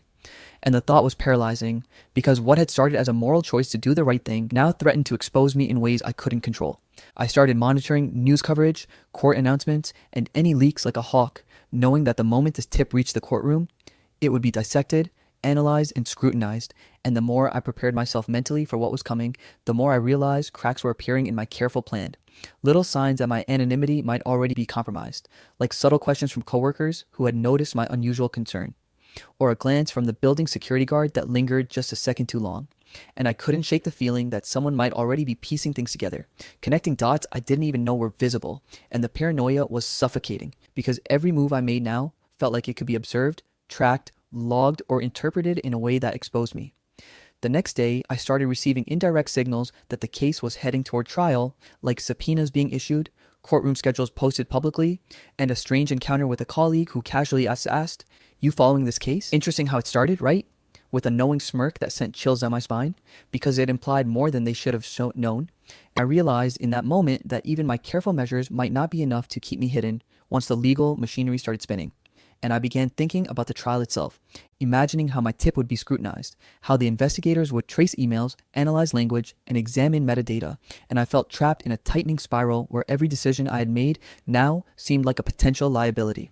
I couldn't focus on work, couldn't sleep properly, and every knock at my door, every phone call, even the sound of a police siren made my stomach twist with anxiety, because I knew the confession, the culmination of all the evidence, was about to hit the courtroom, and I might be implicated simply for trying to do the right thing.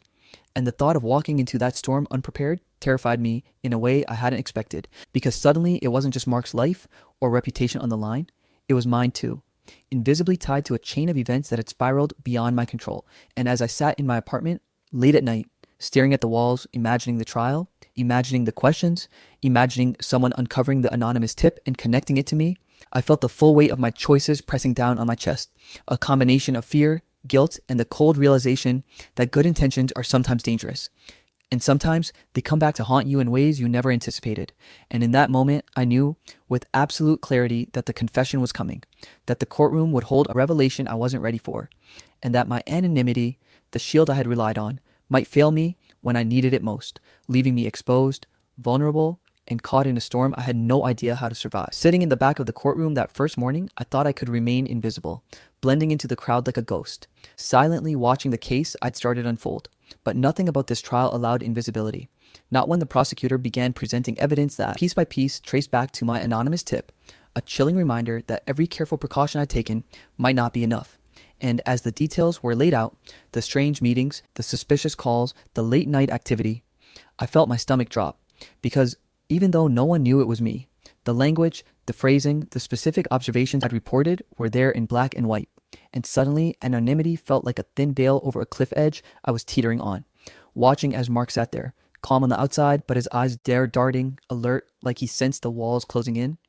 And the defense wasted no time attacking the evidence, claiming it was fabricated, planted, misinterpreted, and as witnesses took the stand, some honest, some clearly coached to lie, I felt my heart race, knowing that the tiniest misstep in testimony could unravel everything, could reveal what I had done and put me directly in danger, and I couldn't help but notice how the courtroom became a battlefield, with every word loaded, every pause deliberate, and I was stuck in the middle, a silent participant whose actions had started this chain of events, and I kept asking myself the question I couldn't answer.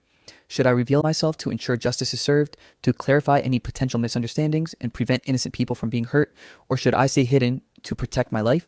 Because coming forward could make me a target, not just for Mark, but for anyone else involved in this mess, and the moral dilemma crushed me with its weight, because I wanted to do the right thing, but feared the consequences more than I ever thought possible. And as the trial progressed, the shocking reality hit me. The evidence I'd sent, the tip I thought would quietly spark an investigation, had unintended consequences, affecting multiple lives in ways I had never imagined. Witnesses were exposed, families shaken, even coworkers questioned, and the ripple effect of my single action expanded far beyond what I could comprehend, leaving me tense, anxious, and second-guessing every decision I had made. Mid-trial, a stunning twist occurred that nobody saw coming. One of the witnesses, clearly overwhelmed and terrified, broke down on the stand, revealing details that contradicted previous statements, exposing hidden alliances, and implicating other people I hadn't even considered. And my mind went into overdrive, realizing that the anonymous tip, my attempt at doing the right thing safely, had inadvertently endangered innocent people, while also drawing attention in ways I couldn't have predicted, and the courtroom drama intensified. The judge struggled to maintain control. Objections flew, attorneys sparred aggressively, and every piece of testimony seemed to point in multiple directions, creating a maze of suspicion, guilt, and confusion, while I sat there, paralyzed, feeling like I was balancing on a knife's edge, because I knew the more the trial progressed, the closer investigators and analysts got to tracing the tip, analyzing language, metadata, even handwriting patterns if necessary. And the thought that I could be exposed at any moment made my heart pound so hard I could feel it in my throat. And then came the moment that left me truly shaken, when one of the defense attorneys made an offhand comment about someone watching from the shadows, and a chill ran through me because it was so pointed, so precise, that it felt like they knew more than they should. And suddenly every glance from the gallery, every whispered conversation, every subtle shift in posture felt like a potential revelation, like someone was piecing together my involvement. And I realized I had no way to predict what would happen next, no way to prepare, because the trial had become a living, breathing entity, full of twists and turns, and with each new statement, I felt the pressure mounting, the stakes rising, the moral tension tightening around my chest. I kept imagining the worst-case scenarios, my identity exposed, the investigation derailed, Mark manipulating the truth to his advantage, innocent people caught in the crossfire, and me left to face the consequences of a single decision I had made in isolation, thinking it was the safest, most responsible thing to do. And now that choice was a double-edged sword, threatening to cut both ways, justice and danger intertwined. As the day dragged on and the courtroom buzzed with anticipation, whispers, and confrontations. I realized that hiding might no longer be an option, that the moment was coming when I would have to make a choice. Either step forward and accept the risk to ensure the truth was known, or remain invisible and hope the chaos resolved itself without me. But with every passing second, it became clear that this trial was no longer just about Mark, or the crime, or even the anonymous tip. It was about me, my responsibility, my conscience, and the terrifying fact that doing the right thing doesn't always protect you from the consequences. And as the final testimony for the day ended, the courtroom emptied, and I sat there alone with my thoughts. I realized that the storm I had unleashed was only growing stronger. And the next move, the confession, the revelation, was about to hit in ways I could not control, leaving me trapped in a web of my own making, conflicted, anxious, and facing the frightening truth that I might have to confront everything I had tried so carefully to avoid. That my anonymity, my safety, and even my sense of morality were all about to collide in ways I was not prepared for. And the weight of that realization pressed down on me like a physical force, a reminder that sometimes doing the right thing is the hardest, most dangerous path of all. The day the trial finally concluded, I felt like I was walking through a haze, a surreal fog where reality and anxiety tangled so tightly that I couldn't tell where one ended and the other began, because for weeks, months even, I had been consumed by fear, guilt, paranoia, and the constant gnawing worry that my anonymous tip would somehow explode back into my life, and now it had. All the courtroom drama, the shocking confessions, the evidence dissected piece by piece, the unexpected lies, the witnesses caught in webs of deceit, it had all led to this moment where the judge's gavel slammed down and a verdict was read. And I couldn't breathe, couldn't process how close I had come to being exposed, how fragile anonymity truly is, how one seemingly small, responsible act could ripple outward in ways that touch so many lives, including your own, and the weight of it all hit me like a tidal wave, because the courtroom wasn't just a place of judgment for Mark. It had become a mirror reflecting every choice I had made, every line I had typed in that email, every cautious effort I thought would shield me from danger, and as the words of the verdict echoed, relief and terror collided inside me. Because Mark was convicted, the system had worked in a sense, but the human cost, the witnesses traumatized, the collateral damage, the way innocent people had been swept up in a storm I never anticipated, reminded me that justice is never clean, never simple, and sometimes it demands a price you aren't prepared to pay. Outside the courtroom, the press had gathered, flashes of cameras, microphones thrust forward, and the subtle murmur of public opinion started swirling like a storm around my head. People speculating about the mysterious tipster, about who had initiated the investigation. And I felt that familiar prickling fear, the sense that my life could be disrupted, that exposure could come from any angle. Yet, at the same time, I felt something I hadn't expected, a strange, grounding clarity that came from having done the right thing, even when it scared me, even when it put me in danger, because moral courage doesn't always feel heroic in the moment. Often it's just quiet, tense, terrifying, but necessary. And I realized that while I had hidden behind anonymity to protect myself, the real weight of responsibility, the kind that shapes who you are and how you live, couldn't be escaped. And in the days following, I grappled with the fallout in ways that no courtroom could simulate. Sleepless nights imagining worst-case scenarios, awkward encounters with colleagues who were curious, nervous glances from people who suspected something, and even subtle, unexplained warnings that made me double-check locks, security cameras, and email privacy settings. Because being part of something like this leaves a mark that isn't visible but is always present, a tension in your chest, a careful calculation in your mind. And yet, amidst all that fear, I also found relief and a sense of moral closure, because I had acted when I knew something was wrong. I had not ignored it, and while I couldn't control every outcome, I had contributed to a truth coming to light, justice being served, and that knowledge, though bittersweet, grounded me in a way I hadn't expected, making me reflect on ethics, anonymity, courage, and the fragile intersection of personal safety and moral duty. I thought about Mark, about the choices he had made, about the lives that had been affected, about the innocent people who had been caught up in the chaos, and about myself, about how a single act typed in the quiet of my apartment, in fear and uncertainty, could ripple outward, touch countless lives, and ultimately force me to confront the reality that doing the right thing is never easy, never predictable, and never without consequences. In the end, I learned that courage isn't always about heroics or recognition. It's about the quiet, terrifying decision to act when it matters most, even when it could destroy you. And as I walked away from the courthouse that day, the weight of the trial slowly lifting, I carried both the relief and the heavy knowledge that my life had irrevocably changed, that my understanding of justice, morality, and personal responsibility had deepened in ways I couldn't have imagined. And I realized that the storm I had helped set in motion, though harrowing, had also shaped me, leaving me wiser, more aware and humbled by the truth that anonymity can protect your identity, but it can't shield you from the emotional and ethical realities of doing the right thing. And in that mixture of fear, relief, guilt, and moral clarity, I finally felt, for the first time in months, that I could breathe again, knowing that I had faced the consequences of my actions. And that while life would never be quite the same, I had learned something profound about courage, responsibility, and the delicate balance between self-preservation and justice. The end. My mother's deathbed confession revealed a crime that changed our entire family history. I never thought I'd be standing in a sterile hospital room, staring at the woman who gave me life, knowing that in a matter of hours, she might be gone. And with her, an entire chapter of my childhood that I had taken for granted. My mother, Linda Parker, was always this larger-than-life figure in my mind, warm but distant in ways I never questioned. The kind of woman whose smile could make any room feel like home, but whose silence often carried unspoken judgments. And now, at 28, I found myself replaying decades of memories. The way she braided my hair in the mornings before school, the smell of cinnamon rolls baking on Saturday nights, the quiet evenings we spent reading together while my father drank in the garage, pretending not to notice us, because suddenly all those moments felt fragile, like glass in my hands, and I couldn't help but wonder what truth she had carried alone all these years.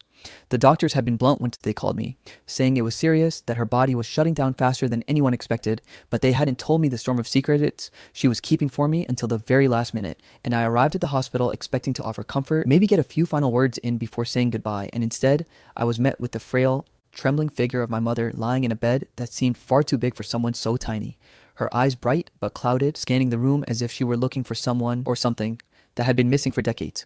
I remember holding her hand, feeling the sudden weight of mortality pressing down on me like a vice, the rhythmic beeping of the monitors around us syncing with my own racing heartbeat. And then, she whispered, her voice barely audible, "Ethan, you have to know, there's a secret, a crime, something you'll never forgive. Promise me you'll find the truth." And before I could respond, before I could ask her what she meant or why she was saying this now, she pressed something into my hand, small, folded, worn at the edges, like it had been waiting for me all these years.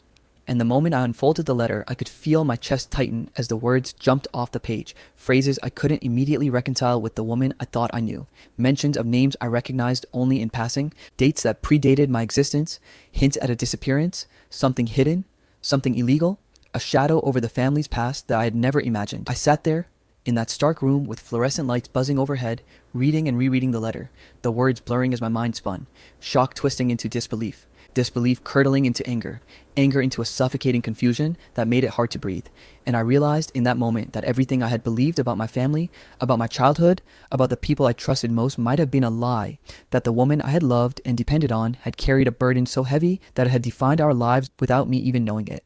And yet buried within the fear and the betrayal, there was this undeniable pull, this desperate need to uncover the truth, to understand the full scope of what my mother had been protecting, and I couldn't ignore it. Not if I wanted to respect her memory. Not if I wanted to make sense of the hollow feeling growing in my chest, the questions multiplying like shadows across the walls of that hospital room. Because every instinct in me was telling me that whatever she had done, whoever had been involved, it was bigger than I could imagine, bigger than our quiet town of Lancaster, Pennsylvania, bigger than the comfortable life we had all pretended to live.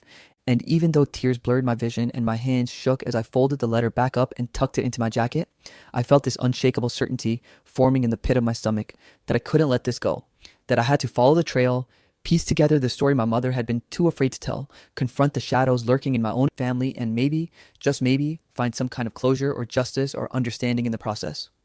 As I sat there, staring at her fragile form, I realized that this wasn't just a deathbed confession. It was a key, a spark, a challenge, and for the first time in my life, I felt a kind of fear that was exhilarating in its clarity, because it was mine to face, mine to solve, and I knew that whatever lay ahead would change not just my life, but the entire history of the Parkers, a history I thought I understood, but now realized I had barely even begun to scratch the surface. And in that quiet, electric moment between life and death, I swore to myself and silently to her that I would uncover every hidden truth, no matter how dark, no matter how dangerous, because this secret, whatever it was, demanded to be found, and I was ready to risk everything to bring it into the light. After my mother passed, I felt like I had been shoved into a void where all the familiar landmarks of my life suddenly felt foreign, and the letter she had given me was burning in my pocket. A tiny folded piece of paper that carried the weight of decades and promised answers I wasn't sure I was ready to handle, but I knew I couldn't leave it unanswered, so I started digging into the past the only way I knew how. Quietly, obsessively in the small, cluttered corners of our house and the musty basements of relatives I hadn't spoken to in years, beginning with old family records, photo albums with curled edges, and letters that smelled faintly of mothballs and forgotten memories. And as I sorted through them, I realized how much of my life had been curated for me. Moments selectively remembered, smiles carefully staged for cameras, stories rehearsed and retold in ways that now felt like lies.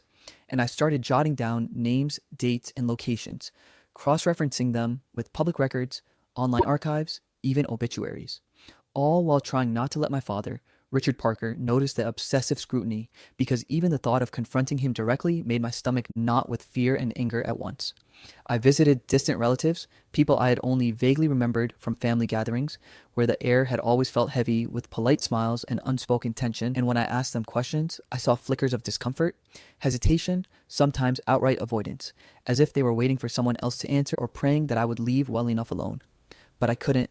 Not when there was so much at stake, and through these conversations, I began to notice patterns, small discrepancies in the stories I had been told my whole life. A cousin mentioning an aunt I never met, an old family friend referring to someone who had disappeared suddenly in the early 80s, details that didn't match with the narrative my parents had created for me, and I started piecing together a puzzle that was darker than I had imagined, one that seemed to involve a missing person, someone who had vanished without explanation, leaving behind whispers and rumors that the family had carefully buried. And the more I learned, the more I realized that my father's recollections were strangely selective. The way he hesitated over certain dates, the way his voice hardened when I asked about particular names, the way he subtly redirected the conversation, and though nothing directly implicated him yet, the circumstantial evidence was building, threading a line of suspicion I couldn't ignore. I also found old letters my mother had saved, correspondence between her and people I didn't recognize, referencing meetings, confessions, cryptic warnings about someone's actions, and the tone of urgency in her handwriting made my chest tighten with both fear and a strange exhilaration, because it felt like I was stepping into a world I had been shielded from. And every revelation, however small, pulled me deeper into a web of secrets and lies, where nothing was as it seemed. And even the photographs I had grown up believing were innocent family memories now seemed to mock me, with faces frozen in smiles hiding emotions I had never noticed before, eyes darting as if aware of some hidden danger. I reached out to a former employee of my father's small business, someone who had worked for him decades ago, and had seen the family in moments of unguarded honesty, and their words confirmed suspicions I hadn't dared to speak aloud yet. There had been tension, hushed conversations, and references to a problem that had to be handled delicately. And while they didn't name names, the implication was clear that someone in the Parker family had been involved in an event that had rippled outward, changing lives, and that the truth had been deliberately suppressed. As the days turned into nights and I pored over newspaper archives, old police reports, and town records, I realized that the missing persons case had never been solved, and yet the evidence of its impact on our family was undeniable, etched in vague mentions in obituaries, property transfers, and cryptic entries in ledgers that my father kept locked in a filing cabinet, and I began to see the outlines of a scandal that had been meticulously hidden, layers of deception, carefully constructed to protect someone, but who I still didn't know. Every conversation, every document, every faded photograph added a new piece to the puzzle, and the tension built relentlessly because the closer I got to the truth, the more I felt the weight of potential betrayal pressing down on me. The realization that someone I had trusted completely, someone whose word I had believed without question, might have orchestrated or been complicit in something unthinkable, something that could destroy the foundation of my family as I knew it. And yet, amidst the fear, there was a strange clarity, a sense that I was doing what my mother had silently urged me to do, following the path she had illuminated with her final confession, because she had trusted me to carry it forward. And then, one rainy afternoon, as I was sifting through boxes of old business receipts and letters hidden behind false panels in the attic, I found it. A single envelope, yellowed and brittle, with my name written in my mother's hand, the same handwriting as the letter she gave me in her final hours. And inside were documents and photographs that left me breathless. Evidence pointing unmistakably to someone I had trusted entirely, someone I had loved and respected, someone whose face I had looked at daily without suspecting the dark truth that had been hiding behind a carefully maintained facade for decades.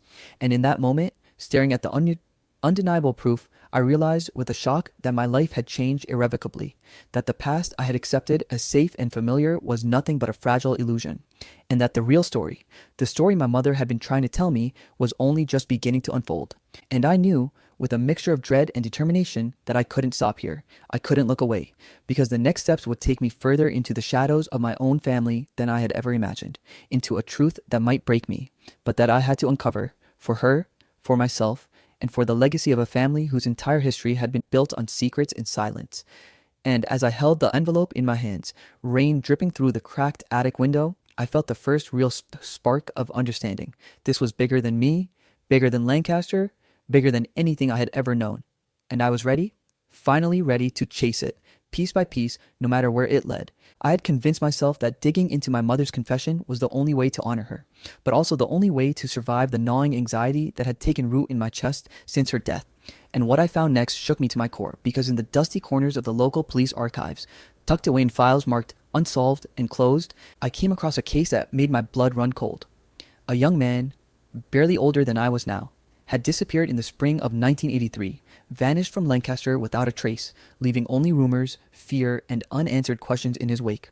And the more I read, the more details emerged that sent shockwaves through me, because the letters from my mother, the cryptic confessions she had left me, the envelopes I had unearthed in the attic, they all intersected with this case, overlapping dates, names, and subtle references that pointed directly toward someone I had known intimately all my life. And suddenly, the puzzle wasn't just about hidden secrets or lies of omission anymore. It was about a crime, something deliberate and sinister that had been carefully concealed.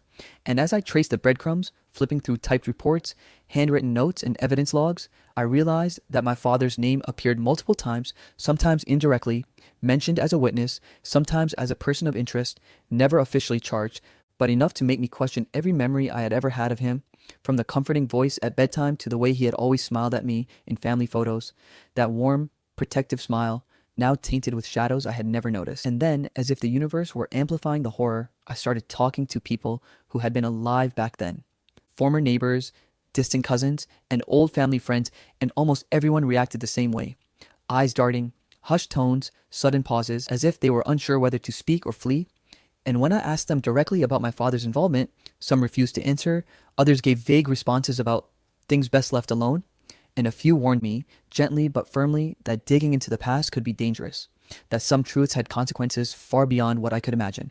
And I felt a cold dread settling into my bones because I knew they weren't exaggerating. And yet, the pull of the story, of the crime my mother had alluded to, was irresistible, almost magnetic, and I couldn't stop myself from tracing every connection, every lead, following the twists and turns of what had happened decades ago, until the picture became horrifyingly clear. The missing man was not just a stranger or a victim of circumstance. He was connected to my family in ways I had never suspected. And as the layers peeled back, I discovered that more than one member of my family had been implicated, some directly, some by proximity.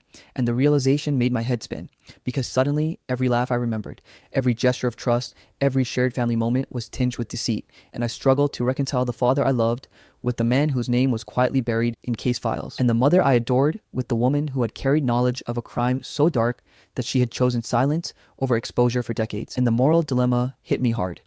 Expose the truth and risk destroying the family I had left, or protect them and allow history to remain buried, a lie I couldn't live with. My nights became a blur of documents, phone calls, and tense visits to old acquaintances, some of whom looked at me with suspicion, others with fear.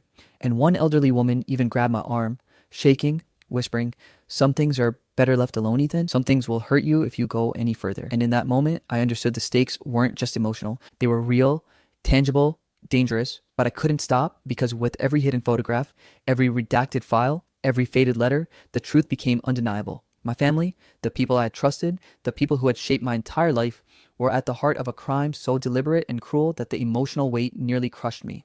And the deeper I dug, the darker it became, until I found the first irrefutable evidence, something my mother had hidden in plain sight. A photograph that placed someone I loved at the scene of an event I couldn't believe they were capable of, corroborated by a signed ledger from decades ago, documenting transactions, movements, and meetings that tied the crime directly to them.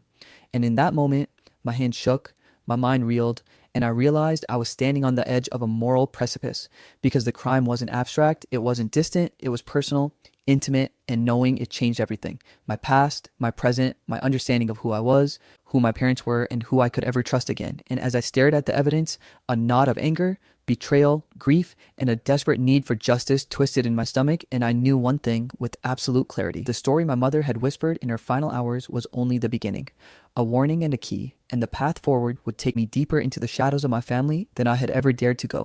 But I couldn't turn back. Not now, because the truth demanded to be uncovered, no matter the cost. and I had to find out what really happened, who was involved, and why, even if it meant shattering the life I thought I knew forever. I knew confronting my family was going to be messy, but I don't think I truly understood just how fragile the world I had been living in was until I started asking questions that cut through decades of rehearsed smiles and carefully curated memories. And it began subtly at first. Small probes disguised as curiosity during dinner. Casual mentions of old events, the missing man, my mother's cryptic letters, watching my father's hands tense on the table, noticing the way my sister, Claire, would shift in her chair, eyes darting toward him as if silently asking permission to speak or not to speak. And as I carefully, deliberately poked at the cracks in the family facade, memories I had buried started surfacing unbidden.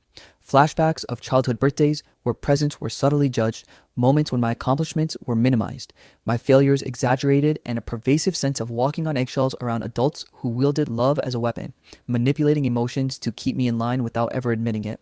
And I realized with a gut punch that some of the emotional abuse I had dismissed as normal parenting was actually part of a larger pattern of control, a pattern that may have been connected to the crime my mother had confessed to, and the thought that the very people I had trusted most could be capable of such manipulation twisted my stomach.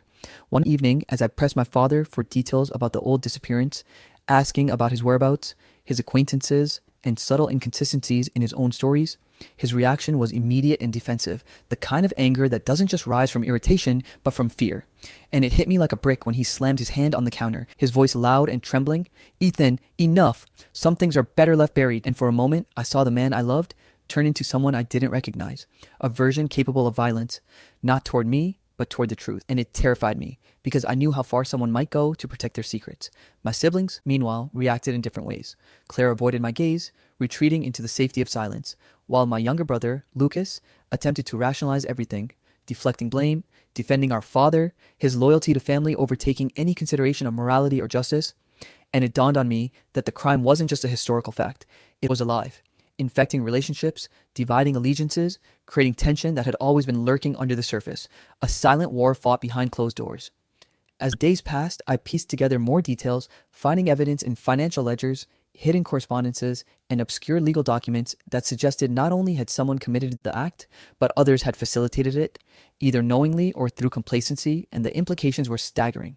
This crime had legal ramifications that could ensnare anyone involved, moral implications that shook the foundation of who we were as a family, and emotional repercussions that threatened to destroy the bonds we had taken for granted. And I felt the weight of responsibility pressing down on me, because uncovering it was no longer an abstract pursuit. It was a matter of justice, of survival, and of reckoning. One evening, alone in the attic sifting through boxes my mother had kept, I found something that made my knees buckle and my hands shake. A single envelope, marked in my mother's precise handwriting, with documents I hadn't seen before. Photographs, letters, a confession from someone I trusted implicitly.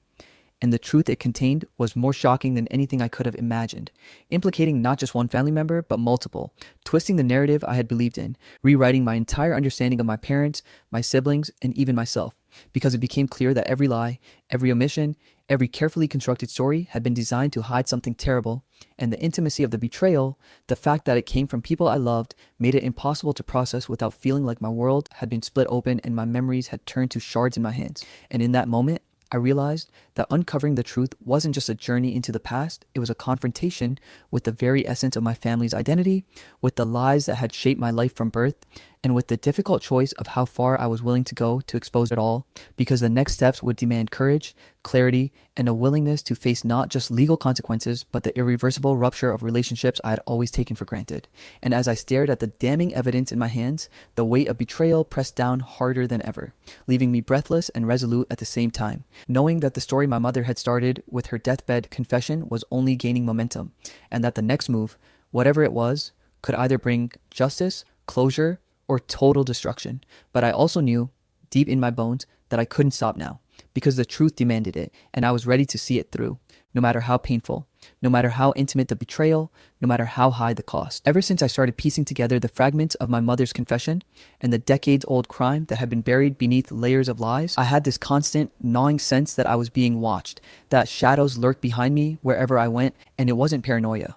One evening, walking back to my car after hours in the courthouse archives, I caught a figure lingering too long on the sidewalk, someone whose face I couldn't quite make out, but whose gaze followed me with unnerving intent. And when I turned a corner, I heard footsteps echoing mine, quickening whenever I did.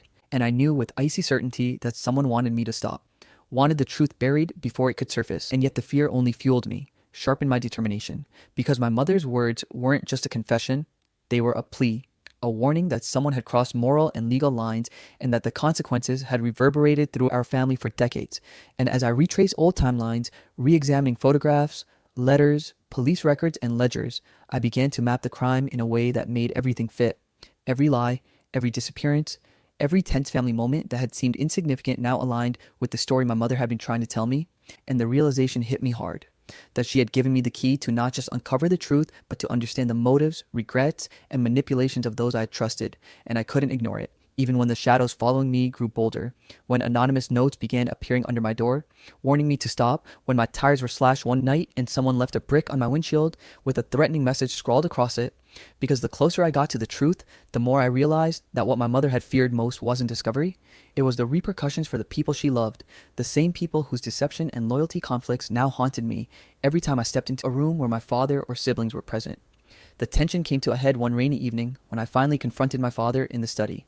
Documents spread across a mahogany desk, photographs splayed like a map of betrayal, letters crisscrossing with scribbled notes, and I demanded answers, my voice steady despite the adrenaline pumping through me, and the man I had idolized, the man whose hands had held mine when I was a child, who had comforted me when nightmares came, who had laughed with me on sunny afternoons, became someone unrecognizable, defensive, rigid, his face pale but furious, his eyes darting to the door as if anticipating some unseen arrival.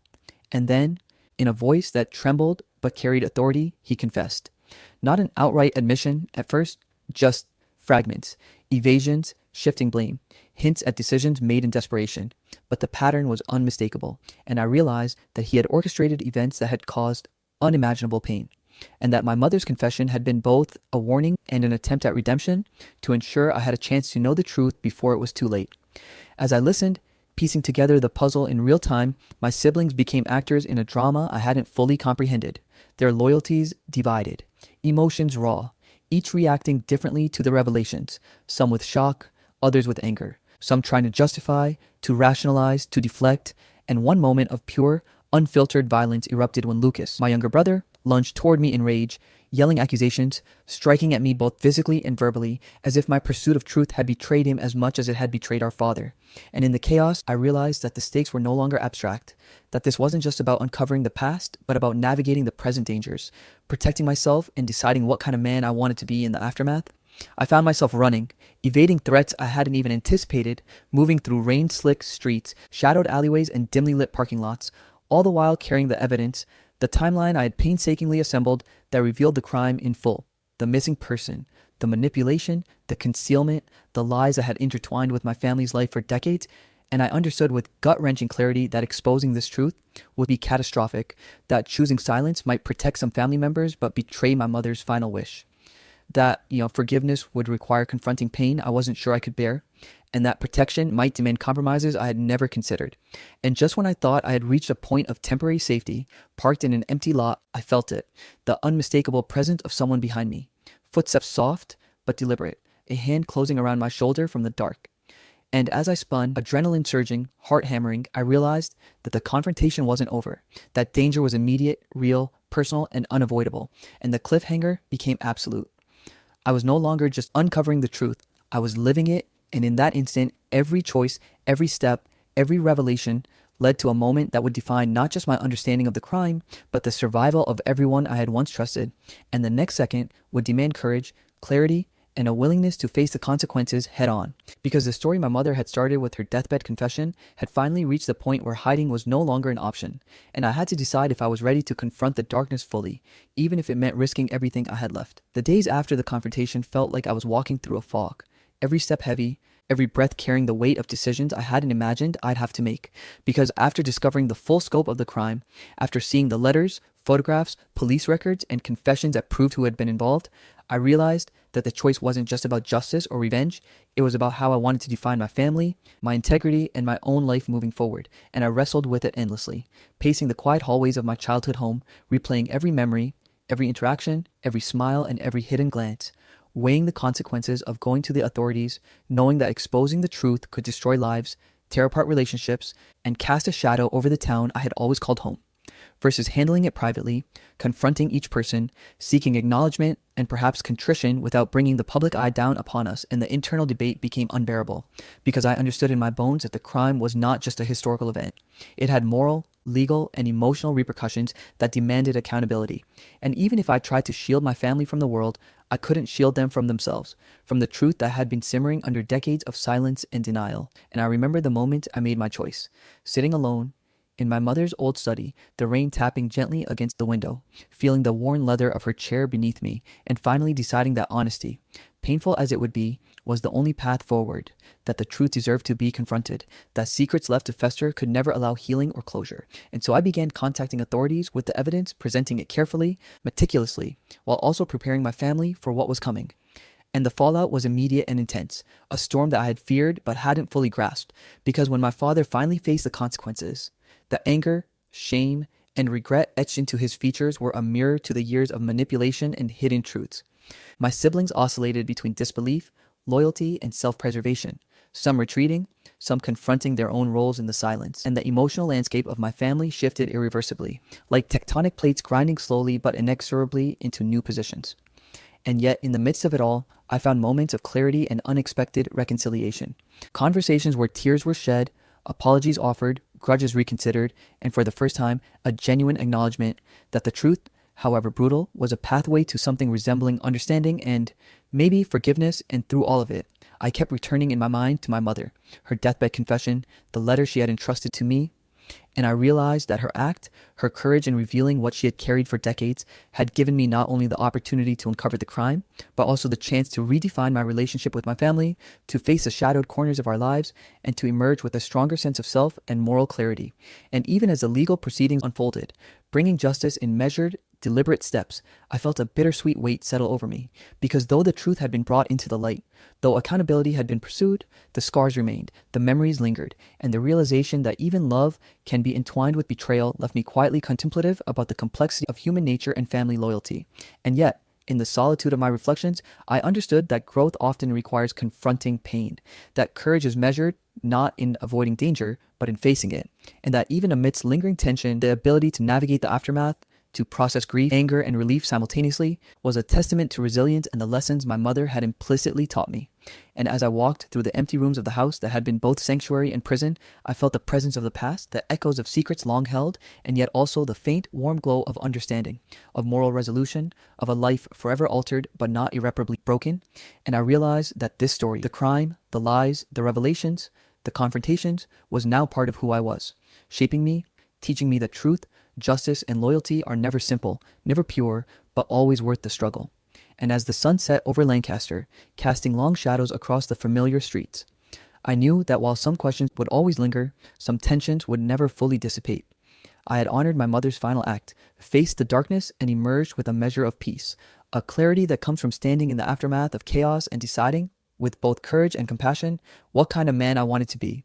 And even though the echoes of that crime and the weight of our family's secrets would follow me for the rest of my life, I felt, at last, ready to live with them, ready to carry the truth forward, and ready to write the next chapter of my life on my own terms, knowing that some endings are never neat, but some resolutions, however bittersweet, are everything we can hope for. The end.